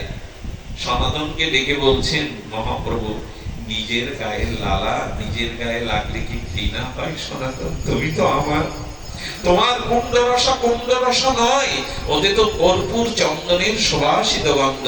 তোমার গায়ে হতে পারে না। এটা হয়েছে কেন জানেন? কৃষ্ণ আমাকে পরীক্ষা করবার জন্য তোমার গায়ে গন্ডরসা দিয়ে পাঠিয়েছেন, আমি তোমাকে ঘৃণা করি কিনা, আমি তোমাকে দূরে ঠেলে দেই কিনা। স্বয়ং মহাপ্রভু সনাতনকে আলিঙ্গন করলেন। ভগবান ভক্তকে এই কথা বলেন যে ভক্ত দর্শন চোখের সার্থকতা, ভক্তের গুণকীর্তন জিহ্বার সফলতা, ভক্তকে আলিঙ্গন করায় দেহের সফলতা, আর দুর্লভতা হি ভাগবত লোকে, পৃথিবীতে সব থেকে সুদুর্লভ বিশুদ্ধ ভক্ত পাওয়া। ভগবান পাওয়া দুর্লভ নয়, ভগবান সুলভ। ভগবানের প্রিয় ভক্ত পাওয়াটাই হলো দুর্লভ। এই জন্য আপনাদের অনুরোধ করব, শ্রদ্ধা, সেবা আর সঙ্গ, এই তিনটি জিনিস আছে, এখান থেকে হৃদয়ে নিয়ে যান। শ্রদ্ধা আর কি কি বললাম, সেবা আর সঙ্গ। এই তিনটি জিনিস আপনার মধ্যে যতদিন প্রকাশ না হবে ততদিন আপনি ভক্তি রাজ্যে প্রবেশ করতে, সাধু সঙ্গ আর ভক্ত বা সাধু সেবা। আর কি বলা হলো, সেবা, সঙ্গ আর শ্রদ্ধা, যেটা প্রথমেই বলেছিলাম। শ্রদ্ধা না হলে কিন্তু কোনো কিছুই হবে না, হস্তি স্নানের ন্যায় নিষ্ফল। এই জন্য যারা আসেন তাদের প্রথমে দরকার শ্রদ্ধা, তারপরে সাধু সঙ্গ, তারপরে সেবা। এই তিনটি জিনিসেই ভক্তি পূর্ণতা পায়, প্রেম পূর্ণতা পায়। এই জন্য শাস্ত্র বলছেন যে, দেখুন একটা খুব মূল দার্শনিক কথা হলো, পৃথিবীতে, আমি এই কথাটি জীবনে কখনো ভাগবতে আলোচনা করিনি, কেন বলছি কথাটা, আজকে দুপুর থেকে ভেতরে কথাটা ভেতরে পরিপাক হচ্ছে, যেমন ফুটে না ওইটা হচ্ছে। কথাটি আমি এক মহতের, একজন প্রাজ্ঞ, এই জগতে বিশ্ববরেণ্য প্রাজ্ঞ একজন ভাগবত আচার্যের সান্নিধ্যে এই কথাটা শোনার ভাগ্য হয়েছিল আমার। তিনি একটা অদ্ভুত কথা বলেছেন। সেই কথাটি হলো যে পৃথিবীতে তারাই ভগবত কৃপা হতে জীবনকে নিরামিল নির্মল আনন্দ থেকে বঞ্চিত করেছে, যারা শুধু লোকের মধ্যেই সবকিছু দেখে গেল, অন্যের মধ্যে নিজেকে দেখলো না। এটা একটু দার্শনিক কথা, খুব ধ্যান দিয়ে শুনতে হবে। পৃথিবীতে আমরা আজকাল সব লোকেরটা দেখি, কার কত রূপ আছে, কার কত ধন আছে, কার কত ঐশ্বর্য আছে, কার কত ক্ষমতা আছে, অথচ নিজের ভিতরে কি আছে সেটা দেখি না। উনি বললেন, যদি ভগবানকে চাও, প্রেম ভক্তি চাও, এবার থেকে নিজেকে দেখতে শুরু করো। আমি যদি উল্টে সাধুকে বলি, আমার ভেতরে দেখবার মতো কোনো সৌন্দর্য বা গুণ নাই, তখন উত্তরে ভাগবত বলছেন, এই পৃথিবীতে কোনো প্রাণী গুণ শূন্য নয়, কোনো না কোনো প্রাণী কারো না কোনো মধ্যে কোনো সৌন্দর্য আছেই আছে। পৃথিবীতে ভগবানের সৃষ্ট কোনো বস্তুতে গুণহীন বা সৌন্দর্যহীন কিছু নেই। আমি যদি বলি, কোকিল তুমি কালো কেন, এত কালো কেন, কোকিল বলবে, আমার কালোত্ব না দেখে আমার কণ্ঠটা দেখো না, কত অমৃত কণ্ঠ। গুণ আছে কিনা, আছে কিনা? সমুদ্রকে যদি বলি, তোমার জল নোনা, তোমার জল পান করা যায় না, ফসলে দিলে মারা যায়, সমুদ্র বলছে, তুমি আমার নোনাটা দেখলে, আমার গভীরতাটা দেখলে না, জলের উৎসটা দেখলে না। তার মানে প্রত্যেক বস্তুর মধ্যে কোনো না কোনো সৌন্দর্য আছে। আর যতদিন আপনি সৌন্দর্যকে না দেখবেন ততদিন আপনি সুন্দর হতে পারবেন না। এখন প্রয়োজন হলো আমার মধ্যে সুন্দর কি আছে তাই খুঁজে দেখা। তার মানে সুন্দর কেন থাকবে? কারণ সুন্দরেরও সুন্দর যিনি, তিনি তো আমার হৃদয়ে আছে। হৃদ্দেশ অর্জুন তিষ্ঠতি, ভগবান আমার হৃদয়ে আছে। তাহলে আজকাল যারা মনে করে জগতে আমার কোনো সুখ হলো না, আমার মতো ব্যর্থ জীবন কেউ নেই, আমাকে কেউ ভালোবাসলো না, এই বলেই তো সে যন্ত্রণা কাতর হয়, আত্মহত্যার পথ বেছে নেয়, জীবন থেকে ছিটকে পড়ে, মানসিক রোগগ্রস্ত হয়। গোবিন্দ বললেন, সাধু বললেন, ভাগবত বললেন, তোমার মধ্যে মহা সৌন্দর্য, তোমার মধ্যে মহাগুণা, সেটা আবিষ্কার করো। খনি আবিষ্কার না করলে বেরোবে তো সোনা, এরা বেরোবে তো? খনিটা তো আগে আবিষ্কার করতে হবে। তুমি তেমনি করে আবিষ্কার করো। কি আবিষ্কার করো? শোনো, কারো দেখবেন কোনো না কোনো সৌন্দর্য সবার মধ্যে আছে। একটু ধ্যান দিন কথাটা। কারো চোখ বাঁকা, কারো ঠোঁট বাঁকা, কারো নাক বাঁকা, কারো দাঁত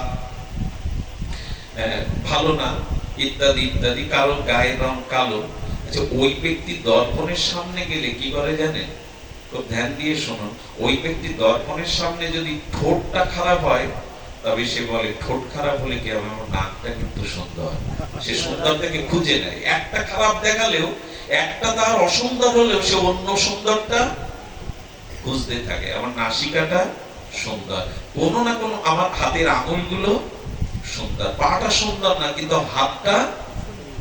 আমি বলি কি, নিজের মধ্যে কোনো না কোনো সুন্দরকে দেখতে থাকুন। সুন্দরকে দেখলে দেখবেন, ফাঁসির আসামির মঞ্চে আসামিকে নিয়ে যেতে গেলে যদি তার শিশুর মুখ দেখে না, সন্তানের মুখ, যদি ফুল দেখে না, ফুল কোন রাগ রাগিনী সুর ভেসে আসে না, ওই মুহূর্তের জন্য তার আবার বাঁচতে ইচ্ছে করে না। তার ভেতরে একটা সৌন্দর্য কাজ করে। আপনি কোনো না কোনো গুণ নিজের ভিতরে, নিজেকে যে শ্রদ্ধা করতে পারে না, স্বামী বিবেকানন্দ বললেন, সে ঈশ্বরকে কখনো শ্রদ্ধা করতে, যে নিজেকে শ্রদ্ধা, নিজেকে সম্মান করতে পারে না, সে অন্যকে কখনো সম্মান দিতে পারে না। তার নিজের প্রতি সম্মান কখন আসবে? যখন আপনার মধ্যে আপনি কোনো সৌন্দর্যকে, গুণকে দেখবেন। তবে গুণহীন কোন বস্তু নাই। একটা মানুষ হয়তো কালো, কিন্তু তার যে আলো করা গুণ তার ভেতরে আছে, তার স্বভাবে, ওটাই দেখতে বলুন। কোন না গুণ তার মধ্যে অবশ্যই আছে। একটু কথা মনে পড়লো, একদিন ভীম বলছে কি আমি একটু গান গাওয়া শিখবো। ভীমকে যুধিষ্ঠির, ভীম, অর্জুন, সবার দ্বারা সবাই, সবার দ্বারা সবাই কি, তো ভীম রাগ রাগিনী শুরু করেছে। যুধিষ্ঠির মহারাজের কাছে গ্রামের লোক এসে বলছে, আগে বের করুন ওকে, আমাদের ঘুম হয়ে গেছে। ওর ওই ষাঁড়ের মতো গলায় চেঁচানো, কেউ কেউ গায় এরকম, শুনতে না চাইলেও, যেমন আমার গলা এরকম। বলছে ওকে, ওকে গান এখানের চর্চা, আমাদের ঘুম হচ্ছে না। হয়তো ষাঁড়ের গলা চেঁচায়, শুধু সুর জানে না, ও জানে খেতে আর গায়ে বল। এখন যুধিষ্ঠির ভীমকে দেখে বলছে, ভীম ভাই আমাকে বাঁচা, আমি তোর রাজা, লোক তোর এই সুরে না পাগল হয়নি, উন্মাদ হয়ে গেছে। তো তোর যদি এত রাগ রাগিনী গান গাওয়ার ইচ্ছা থাকে, তুই পর্বতে যা, পর্বতের গোয়ার মধ্যে গিয়ে রাগ রাগিনী চালা। দাদা তাই যাবো? বলে হ্যাঁ, রাগ রাগিনী ওই নদীর পাশে, পাহাড়ে, এইসব জায়গায় শিখতে যা। ভীম চিরকালই সরল, পাহাড়ের মধ্যে গুহার সামনে বসে রাগ রাগিনী শুরু করেছে। একটা 14 বছরের রাখাল ওখানে গিয়ে উপস্থিত। বলে হ্যাঁ, এই আমার সঙ্গীত বুঝেছে, এই আমার সঙ্গীত বুঝেছে। বলে তুমি আমার গান শুনে, রাগ রাগিনী শুনে এসেছে? বললেন সত্য কথা হজম করতে পারবেন? বলেই থাকে না। বলে কিছু মনে করবেন না, আমার গাধা হারিয়ে গেছে, তো আপনার কণ্ঠস্বর শুনে মনে হচ্ছে আমার গাধাই ডাকছে, এই জন্য আমি অনুসরণ করে এসেছি। ভীম এটা শুনে কাঁদতে উঠেছে। দোষ চাই, সঙ্গীত সবার একটু ইচ্ছা করে শিখতে, একটু গান টান সবার ইচ্ছা করে। তো বলে কাঁদছে। গোবিন্দ তো পঞ্চ পাণ্ডবকে ছায়ার মতো আগলে রাখতেন। ভীম তুমি কাঁদছো কেন? দেখুন না, আমার কণ্ঠ নাকি গাধার মতো, গাধা খুঁজতে আসছে আমার কণ্ঠ শুনে, সঙ্গীত আমার দ্বারা জাদু হবে না। তখন বলছে আচ্ছা তুমি যে গান গাইছো তোমার ভালো লাগছে? গাইতে ভালো না লাগলে গাইতাম। বলে কারোর ভালো লাগার অপেক্ষা করো না, তোমার ভালো লাগছে এই জন্য তুমি কারোর ভালো লাগার অপেক্ষা করো না। কৃষ্ণের এই একটা বাক্যেই ভীম প্রেরণা পেয়ে গেল। কে আপনাকে সম্মান করলো না করলো, আপনার ভালো লাগাটা আপনি বাঁচিয়ে রাখুন। আপনার ভালো লাগাটা ভেতরে আপনি বাঁচিয়ে রাখুন। নিজের ভিতরে কোনো না কোনো শ্রদ্ধা, ভালোবাসাটা খুঁজে নিন। নিজের প্রতি যদি বিশ্বাস হারিয়ে ফেলেন, ভগবানের প্রতি কোনো জন্মে আপনার বিশ্বাস, যে নিজেকে সম্মান করতে পারে না, জগতে কাউকে সে সম্মান দিতে পারে না। এই জন্য নিজের ভিতরে সৌন্দর্যকে খুঁজে ফিরুন।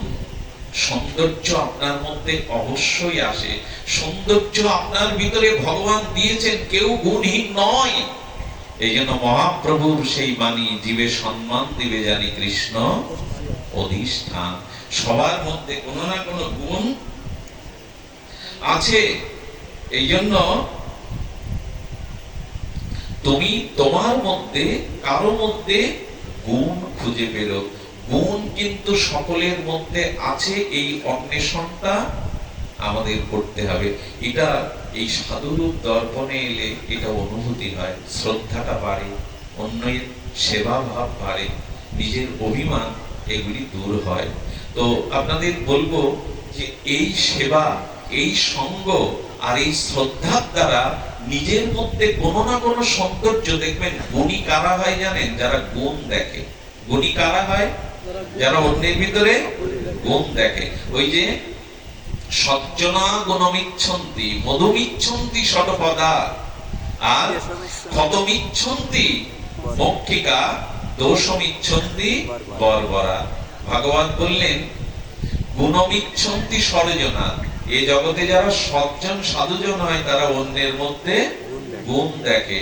আর মধুমিচ্ছন্তি শতপদা, মৌমাছি কখনো অপরিষ্কার জায়গায় ঘা বা পুজ রক্তে বসে না বসে, ফুলে মধুতে বসে, ওরা অপরিষ্কার জায়গায় বসে না। আর যেটা সাধারণ মাছি তারা কখনো ফুলে না বসে ক্ষত স্থানে, পুজ রক্তময় স্থানে মলমূত্রে বসে। আর দোষমিচ্ছন্তি বর্বরা, এই জগতে তারাই অসভ্য যারা অন্যের মধ্যে দোষ খুঁজে খুঁজে বের করে, যারা অন্যের মধ্যে দোষ খুঁজে। একজন নিমন্ত্রণকে খুব ভালোবাসতো জানেন, দেখুন স্বভাব দোষী হয়ে গেলে কি হয়, তো যেখানেই খেত কোনো না কোনো দোষ বের করত। একদিন বলছে আজকে কি খেলে, বলে হাড় কৃপণ, তেল মশলা কিছুই দেয়নি বেটা, লোক ডেকে এনে শুধু তেল মশলা কিছুই দেয়নি।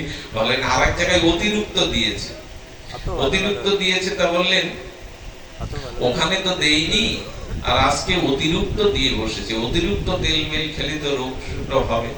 আর এক জায়গায় রান্নাটা খুব পরিপাটি সুন্দর হয়েছে, আস্বাদিত হয়েছে।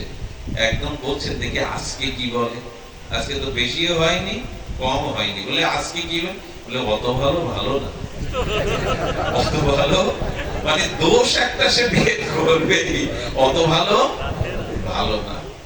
স্বভাব যদি দোষের হয় না, সে সবার মধ্যেই ওইগুলো দেখবে, সবার মধ্যে ওইগুলো দেখবে। এক মহিলার দিকে তাকিয়ে দেখছেন একজন আচার্য, তার চলা, তার হাঁটা ভঙ্গিমা, তার চরণ থেকে মাথা পর্যন্ত অপলক নয়নে দেখছেন।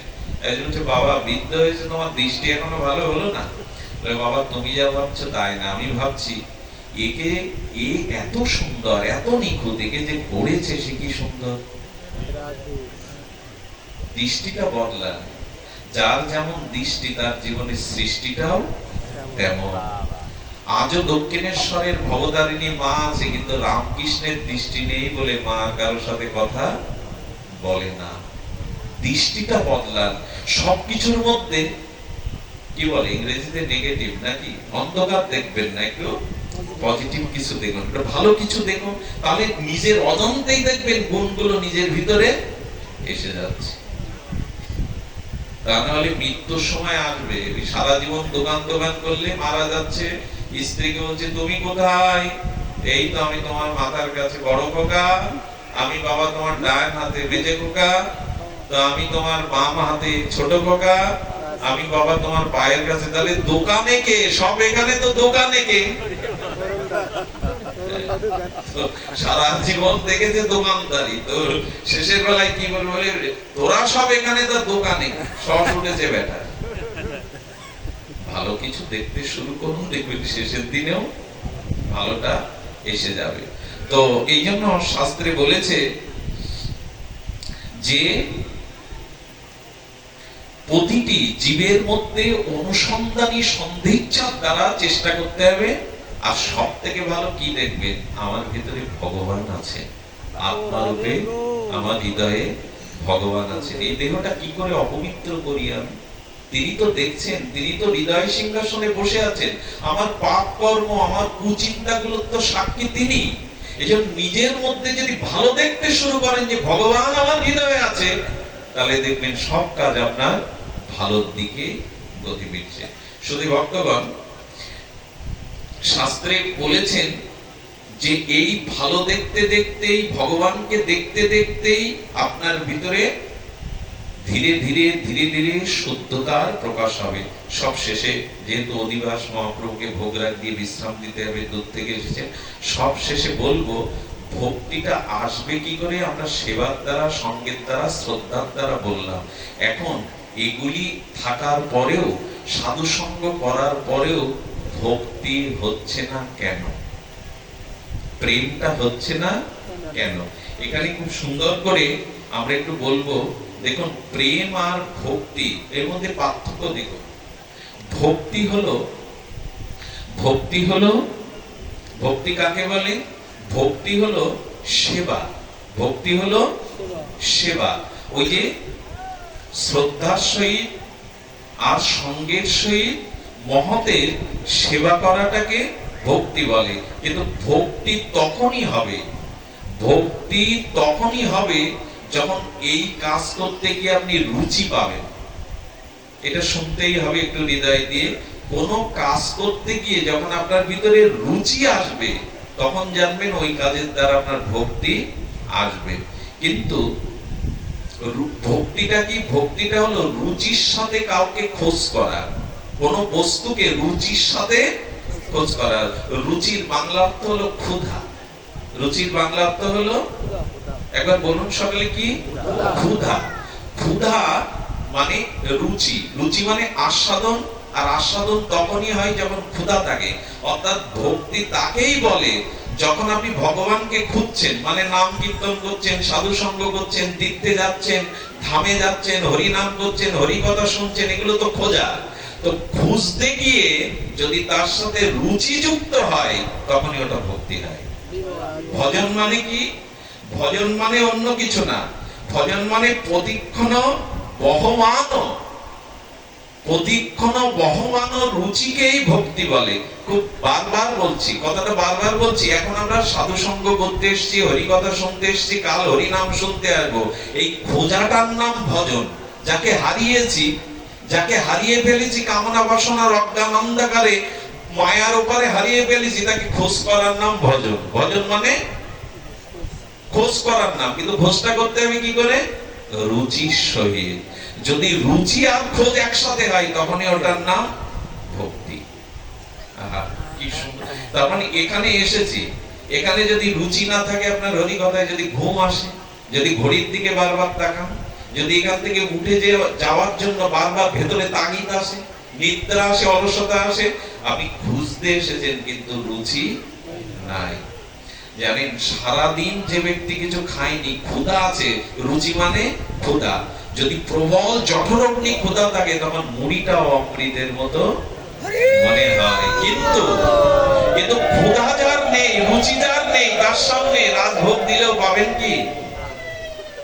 যে ভগবান শ্রীকৃষ্ণ দুর্যোধনের 56 ভোগ ত্যাগ করলেন, সেই বিদুরের বাড়ি খুদ খাচ্ছে। এর কারণ কি? এর কারণ দুর্যোধনকে বলেছিল, তোমার এই খাদ্যের প্রতি আমার রুচি নেই। আর ক্ষুধা লাগলে তো গোবিন্দ খুদও খেলো আনন্দে। তার মানে ভক্তি তখনই আপনার জীবনে আসবে যখন সাধন পথে, ভগবানকে অন্বেষণের পথে আপনার ক্ষুধা বা রুচি আসবে। এবং লক্ষ্য করবেন, আপনি গুরু মন্ত্র নিয়েছেন, অনেকে মালা জপ করতে করতে হোঁচট খায়, সামনে যে বসে হোঁচট খায়, আর যদি উঁচুই বসে তো মালা কখনো কখনো পড়ে যায় নিচে দিয়ে। বললেন, সাবধান না হলে, অর্থাৎ রুচি না হলে, আচ্ছা আপনি পাহাড়ে উঠছেন, পাহাড়ে উঠতে উঠতে কণ্ঠ আপনার তৃষ্ণায় একবার উৎকণ্ঠ হয়ে গেছে, কণ্ঠবন্ধ প্রাণ, তখন জল আছে এক ঢোক মতো, ওই জলটুকু অসাবধানতায় ঢেলে দেবেন না, খুব সতর্কতার সহিত ঢালবেন, এক বিন্দু যেন বাদ না পড়ে। যার ভজনে, অর্থাৎ খোঁজ করতে গিয়ে রুচি বা সাবধানতা নেই, তার ভজন কোনোখানেই ভক্তি হবে না। সে ভজন করেই যাবে, কিন্তু ভক্তি হবে না। সতর্কতা নেই, সাবধান নেই। আচ্ছা, বাড়িতে টাকা যেখানে সেখানে রেখে দেন, সোনা দানা যেখানে সেখানে রেখে দেন, আলো থালু হবে কেন? সুরক্ষিত করেন। সুরক্ষিত টাকা কখনো বলে আমাকে রক্ষা করো, সাপোর্ট দাও? সোনা বলে আমাকে সাপোর্ট দাও? না, সে নিজের উদ্যোগে দেয়। তেমনি ভজন করতে গিয়ে যাদের সাবধানতা নেই, এরা কখনো ভজনে সার্থকতা পাবে না। সাবধানতাটা কেন জানেন? অন্যকে নিচু করা, অন্যের মর্যাদা লঙ্ঘন করা, এই যদি করা হয় এখানে এসে, তাহলে আপনি সাবধান নন। সাবধানতা তো দরকার, আর সাবধানতা তখনই আছে যখন আপনার রুচি বা ক্ষুধা থাকবে। যারা খুব কষ্ট করে মানুষ হয়েছে, ছোটবেলায় ভিক্ষা করে এক মুঠো না পেয়ে লাথি ঝাঁটা খেয়ে, তারা দেখবেন একটা অন্নের দানা কখনো নষ্ট করতে চায় না। আমি অনেক ধনী ব্যক্তিকেও দেখেছি, একটা অন্নের দানা পড়ে গেলে ওটা তুলে নিয়ে, কারণ সে মর্ম জানে, সাবধানতা এসেছে যে এই অন্নের মূল্য কতখানি। এই জন্য ভজন মানে খোঁজা, ভগবানকে অন্বেষণ করা। আর শুধু খুঁজলে হবে না, খোঁজার সাথে কি থাকতে হবে? রুচি। তাহলে রুচি আর খোঁজ একসাথে মিলে কি হবে? ভক্তি। আচ্ছা, অনেকের খোঁজ আছে, রুচি নেই, অনেকের রুচি আছে, খোঁজ নেই। ভক্তি তাকে কখনো ধরা, কি সুন্দর করে দার্শনিকরা বলেছেন, আমি দীক্ষা নিয়েছি, হরিনাম করছি, সাধু সঙ্গ করছি, নাচানাচি গাওয়াগাওয়ি করছি, মানে খোঁজ করছি, কিন্তু রুচি নেই, রুচি নেই। তাহলে কি হবে? রুচি না থাকলে খাদ্য সামনে থেকেও ভুক্ত হবে না, আস্বাদন হবে না। ভক্তি হলো, ভক্তি মানে তো আস্বাদন, ভক্তি মানে আস্বাদন, আস্বাদনটা হবে না। কি দাঁড়ালো? ক্ষুধা আছে, খোঁজ নেই, খোঁজ আছে, ক্ষুধা নেই। এই দুজনের কারণেই ভক্তি কোনোদিন ধরা দেবে না। দুটো একসাথে করলে ভক্তি হবে। আবার বলি, খোঁজ এবং রুচি, রুচি এবং খোঁজ। আমরা এখানে এসেছি নিশ্চয়ই রুচি নিয়ে এসেছি, কিন্তু রুচিটা অসাবধানতার কারণে যেন রুচি শূন্য না হয়। এই জন্য পরীক্ষিত মহারাজকে বলছেন সুখদেব গোস্বামী, আপনি 5 দিন জল অন্ন মুখে দেননি, সামনে বসে কৃষ্ণ কথা শুনছেন এক আসনে, যান মহারাজ একটু জল ফল তো মুখে দিন, 5টা দিন আপনি না খেয়ে এখানে পড়ে আছেন। তখন সুখদেব গোস্বামীর চরণে হাত জোড় করেছিল। পরীক্ষিত মহারাজ বললেন, জগতের একটু জলের তৃষ্ণা পূরণ করতে গিয়ে ঋষির গলায় আমি সাপ চড়িয়ে দিয়েছিলাম। জগতের তৃষ্ণা যে কত ভয়াবহ সেটা আমি বুঝেছি, তাই আপনি কৃষ্ণ রসামৃত আমাকে পান করাচ্ছেন, এখন আমার জগতের ক্ষুধা তৃষ্ণা নাই। আমি আপনাকে নিবেদন করছি গুরুদেব, যদি দক্ষ কেশে আমাকে দংশন করে, তবু কৃষ্ণ কথারস হতে আপনি যেন আমাকে বঞ্চিত করবেন না। এরই নাম রুচি, এরই নাম। আমাকে সাপ দংশন করুক, আমার মৃত্যু হোক, আমি মৃত্যু ভয় পাই না, আমি ভয় পাই যেন কৃষ্ণ কথা হতে আমি বঞ্চিত। কতটা সাবধান, সাবধানে শুনিবে মহন্ত। দেখবেন যারা যারা সাবধানে হরি কথা শোনে, সাবধানতা তো তখন হয়ে যে বললাম, অন্যের কষ্ট যে পেয়েছে সে সাবধান হয়ে গেছে, অন্ন নষ্ট করা যাবে। আচ্ছা, এরই নাম ভক্তি। রুচির সাথে খোঁজ, খোঁজের সাথে রুচি। প্রেম কাকে বলে?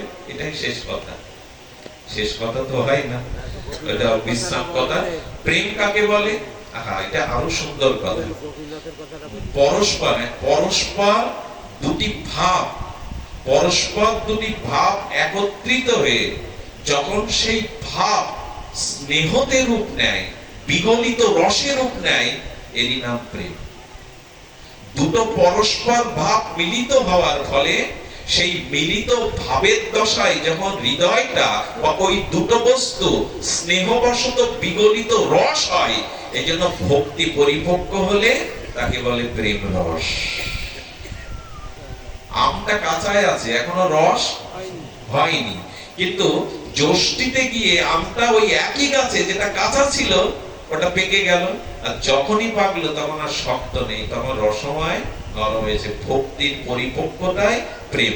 এই যে খুঁজছি ভগবানকে, রুচি দিয়ে খুঁজছি, ক্ষুধা দিয়ে খুঁজছি, এই খোঁজা আর রুচি একসাথে যখন পরস্পর মিলিত হলো, তখন সেই পরস্পর মিলিত হয়ে বস্তুটা রসে রূপ নিল।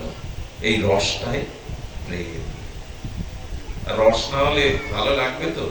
যে রসগোল্লা যখন পাকিয়ে, যখন ওই যে প্রথমে কিসে দেয়, জলে সিদ্ধ করে নেয়, ওই থেকে পাওয়া যাবে তো? চিনিতে না ডোবালে, রসে না ডোবালে পাওয়া যায়। যে জিলিপি সাদা কখনো খেয়েছেন রসে ডোবাবার আগে? খেয়েছেন হয়তো, কিন্তু ভালো লাগবে কি? জিলিপির স্বাদ লাগবে কি? একজন সাধু এসেছে, তো সে বাবাজি বলছেন, আপনি খুব জিলিপি খেতে ভালোবাসেন, অমল ময়রা তো গলায় মালা আছে, সাত্বিক, ওখান থেকে 100 গ্রাম জিলিপি আনি। বলে বাবার সময় নেই, আর বলে আনি না, এই ছেলেকে দেখে বলছে, যা তো শোন, ওই টাটকা জিলিপি কড়াইতে তুলছে, ওই জিলিপি আনবি, কড়াইতে তুলছে ওই টাটকা জিলিপি আনবি। বাবা টাটকাই ভালোবাসে। ছেলেও এক বোকা, সরল। জিলিপি তৈরি করতে কটা কড়াই লাগে? প্রথমে কিসে ভাজে, তারপরে চিনির রসের কড়াই। তো যেই তুলছে বলছে ও আর কোনো কড়াই দিলে আমি নেব না, ওই দিন। বাবা বলেছে কড়াইতে যখন উঠবে তখনই নিবি, খাওয়া যাবে তো। তো ভক্তি আছে, অর্থাৎ ভগবানকে খুঁজছেন, আর আপনার রুচিও আছে, কিন্তু ওই দুটোতে রস হতে হবে। রসটাই হলো প্রেম। আর এই রসের কাঙাল আমরা সবাই খুঁজে বেড়াচ্ছি সারা জীবন, ওই রসটুকু, ওই রসটুকুই খুঁজে বেড়াচ্ছি। ওই রস না থাকলে কোনো কিছুই আনন্দের। এই জন্য প্রেম হলো শিরোমণি, ওইটাই পাওয়ার জন্য জগতে এত ছোটাছুটি, এত কাঙাল, এত চরণ। ওই রসটাই। রস কি করে হয় জানেন? প্রেম হলো স্নেহ বৎসল। প্রেম হলো স্নেহ। ভক্তিটা স্নেহতে রূপ নেয়। কেমন জানেন? আচ্ছা, পুরুষের বুকের রক্ত দিয়ে দুধ তৈরি করা যাবে, কিন্তু মায়ের বুকের দুধ, এই রক্ত দুধ হয় কেন? পুরুষ কোটিবার চিন্তা করলেও, গবেষণা করলেও পুরুষের বুকের রক্ত থেকে এক ফোঁটা দুধ তৈরি। মায়ের বুকে এতটা দুধ 6 মাস ধরে শিশু পায় কোথায়? বলে মা যখন সন্তান গর্ভে ধারণ করে না, যখন সন্তানের মুখের দিকে তাকায়, ওই নিষ্পাপ আত্মজ তাকালেই তার ভিতরে স্নেহ চলে আসে, মমতা চলে আসে। আর প্রেম মানে কি জানেন? অনন্য মমতা, বিষ্ণু মমতা, প্রেম সংকতা, ভগবানের প্রতি অনন্য মমতার নামই প্রেম।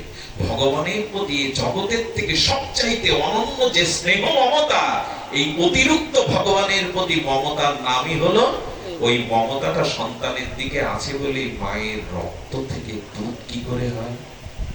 মা যশোদা যখন বাঁশি শুনতেন, গোষ্ঠ থেকে গোবিন্দ আসতো, গোবিন্দ পৌঁছায়নি তার আগের থেকে বুকের দুধে কাপড় ভিজে যেত, ভিজে যেত। আমরা মনে আছে প্রভার যজ্ঞে দেবকীও গেছে, যশোদাও গেছে, দুইজন আগে কৃষ্ণকে কোলে নেবে।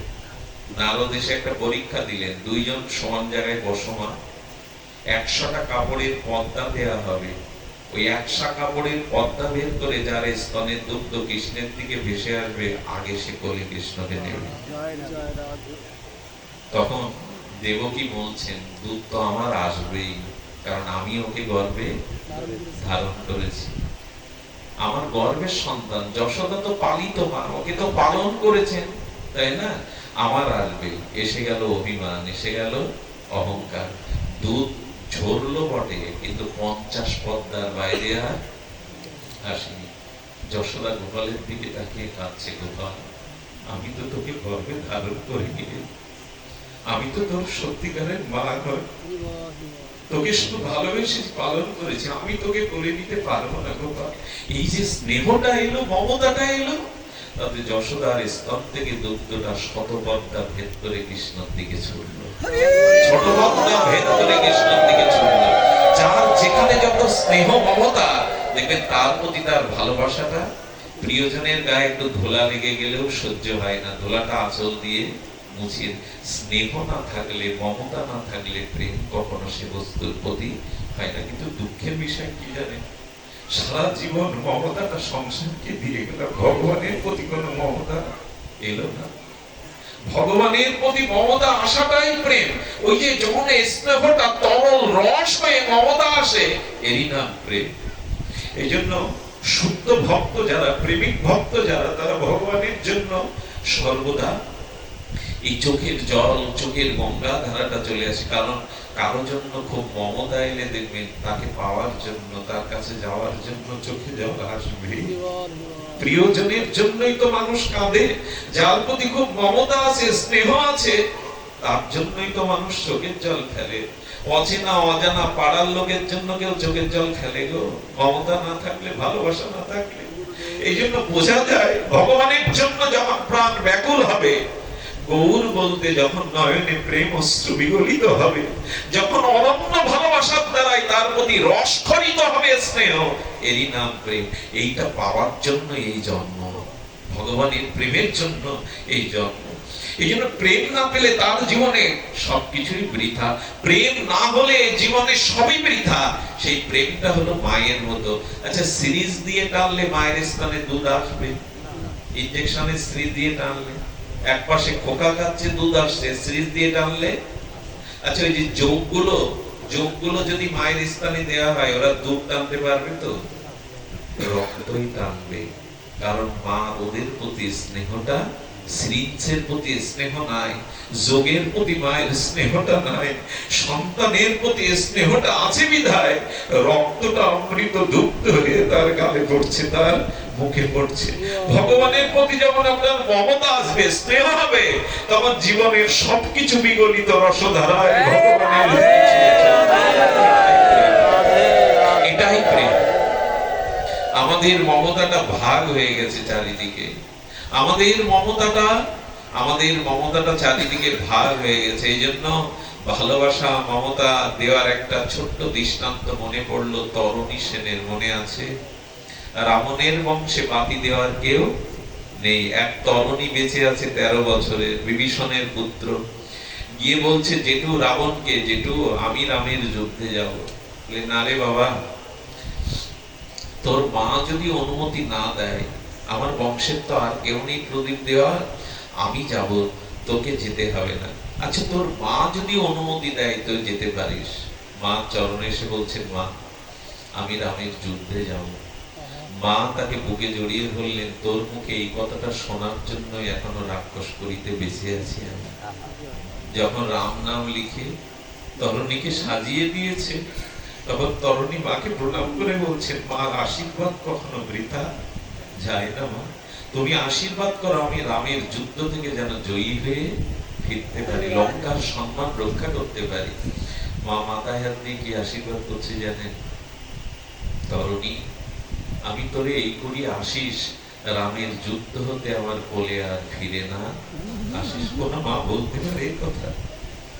মা তুমি না গর্বে ধারণ করেছো তরুণীকে, তুমি এই কথা কেন বলছো? কেন রামের যুদ্ধ হতে যেন আর ফিরে না আসি।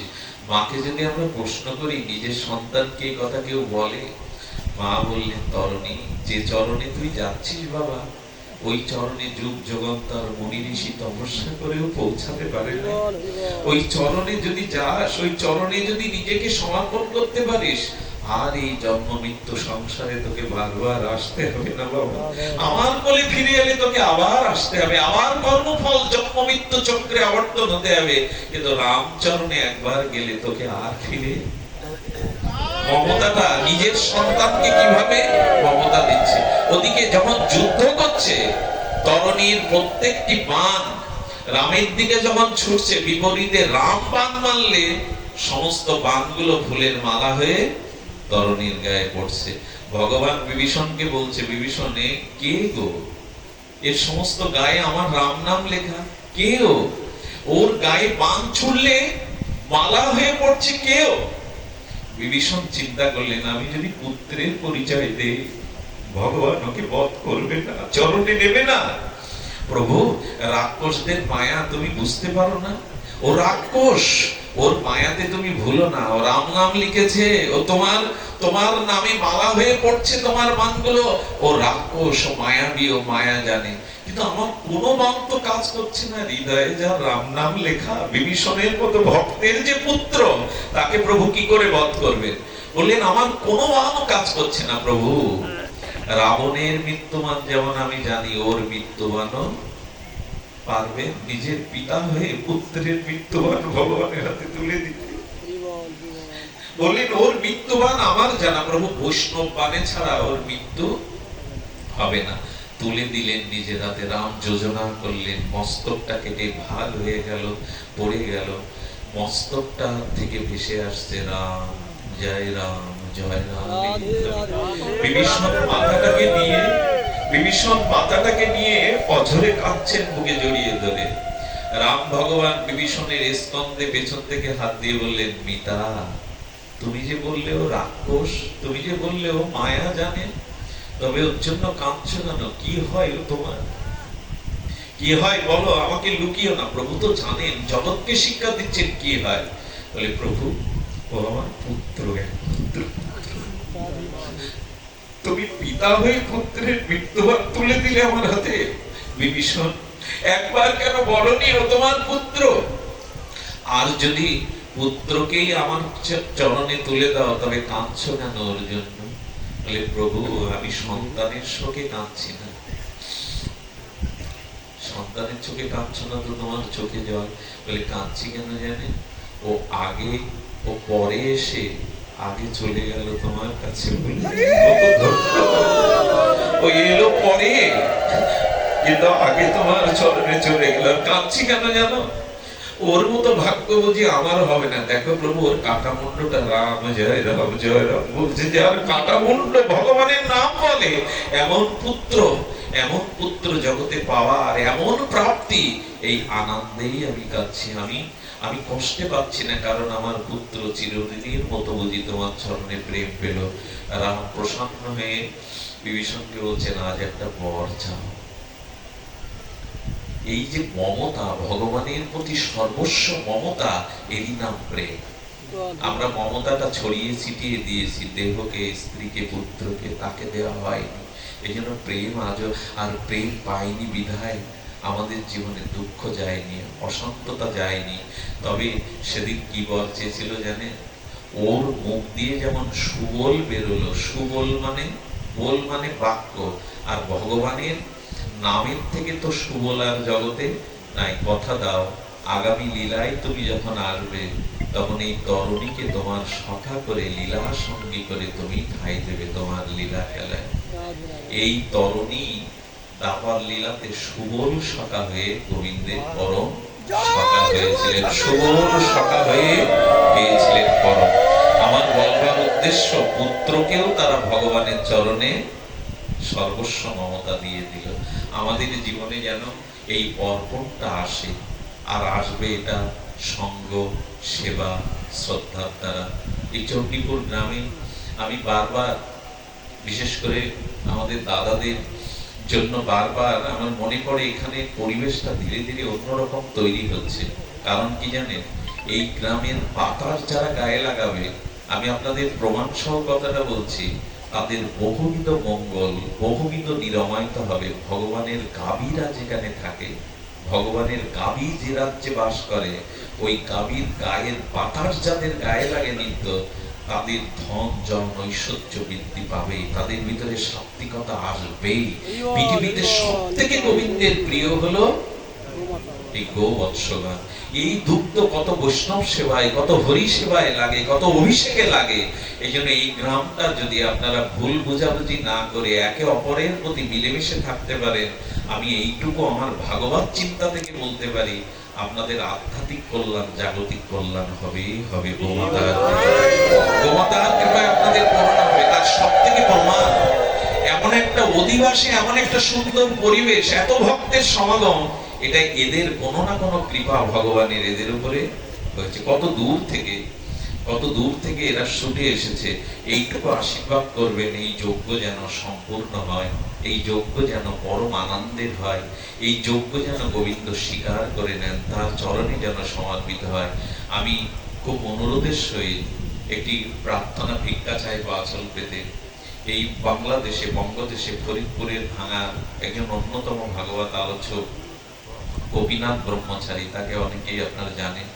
উনি অসুস্থ হয়ে ফরিদপুরের হাসপাতালে ভর্তি আছেন।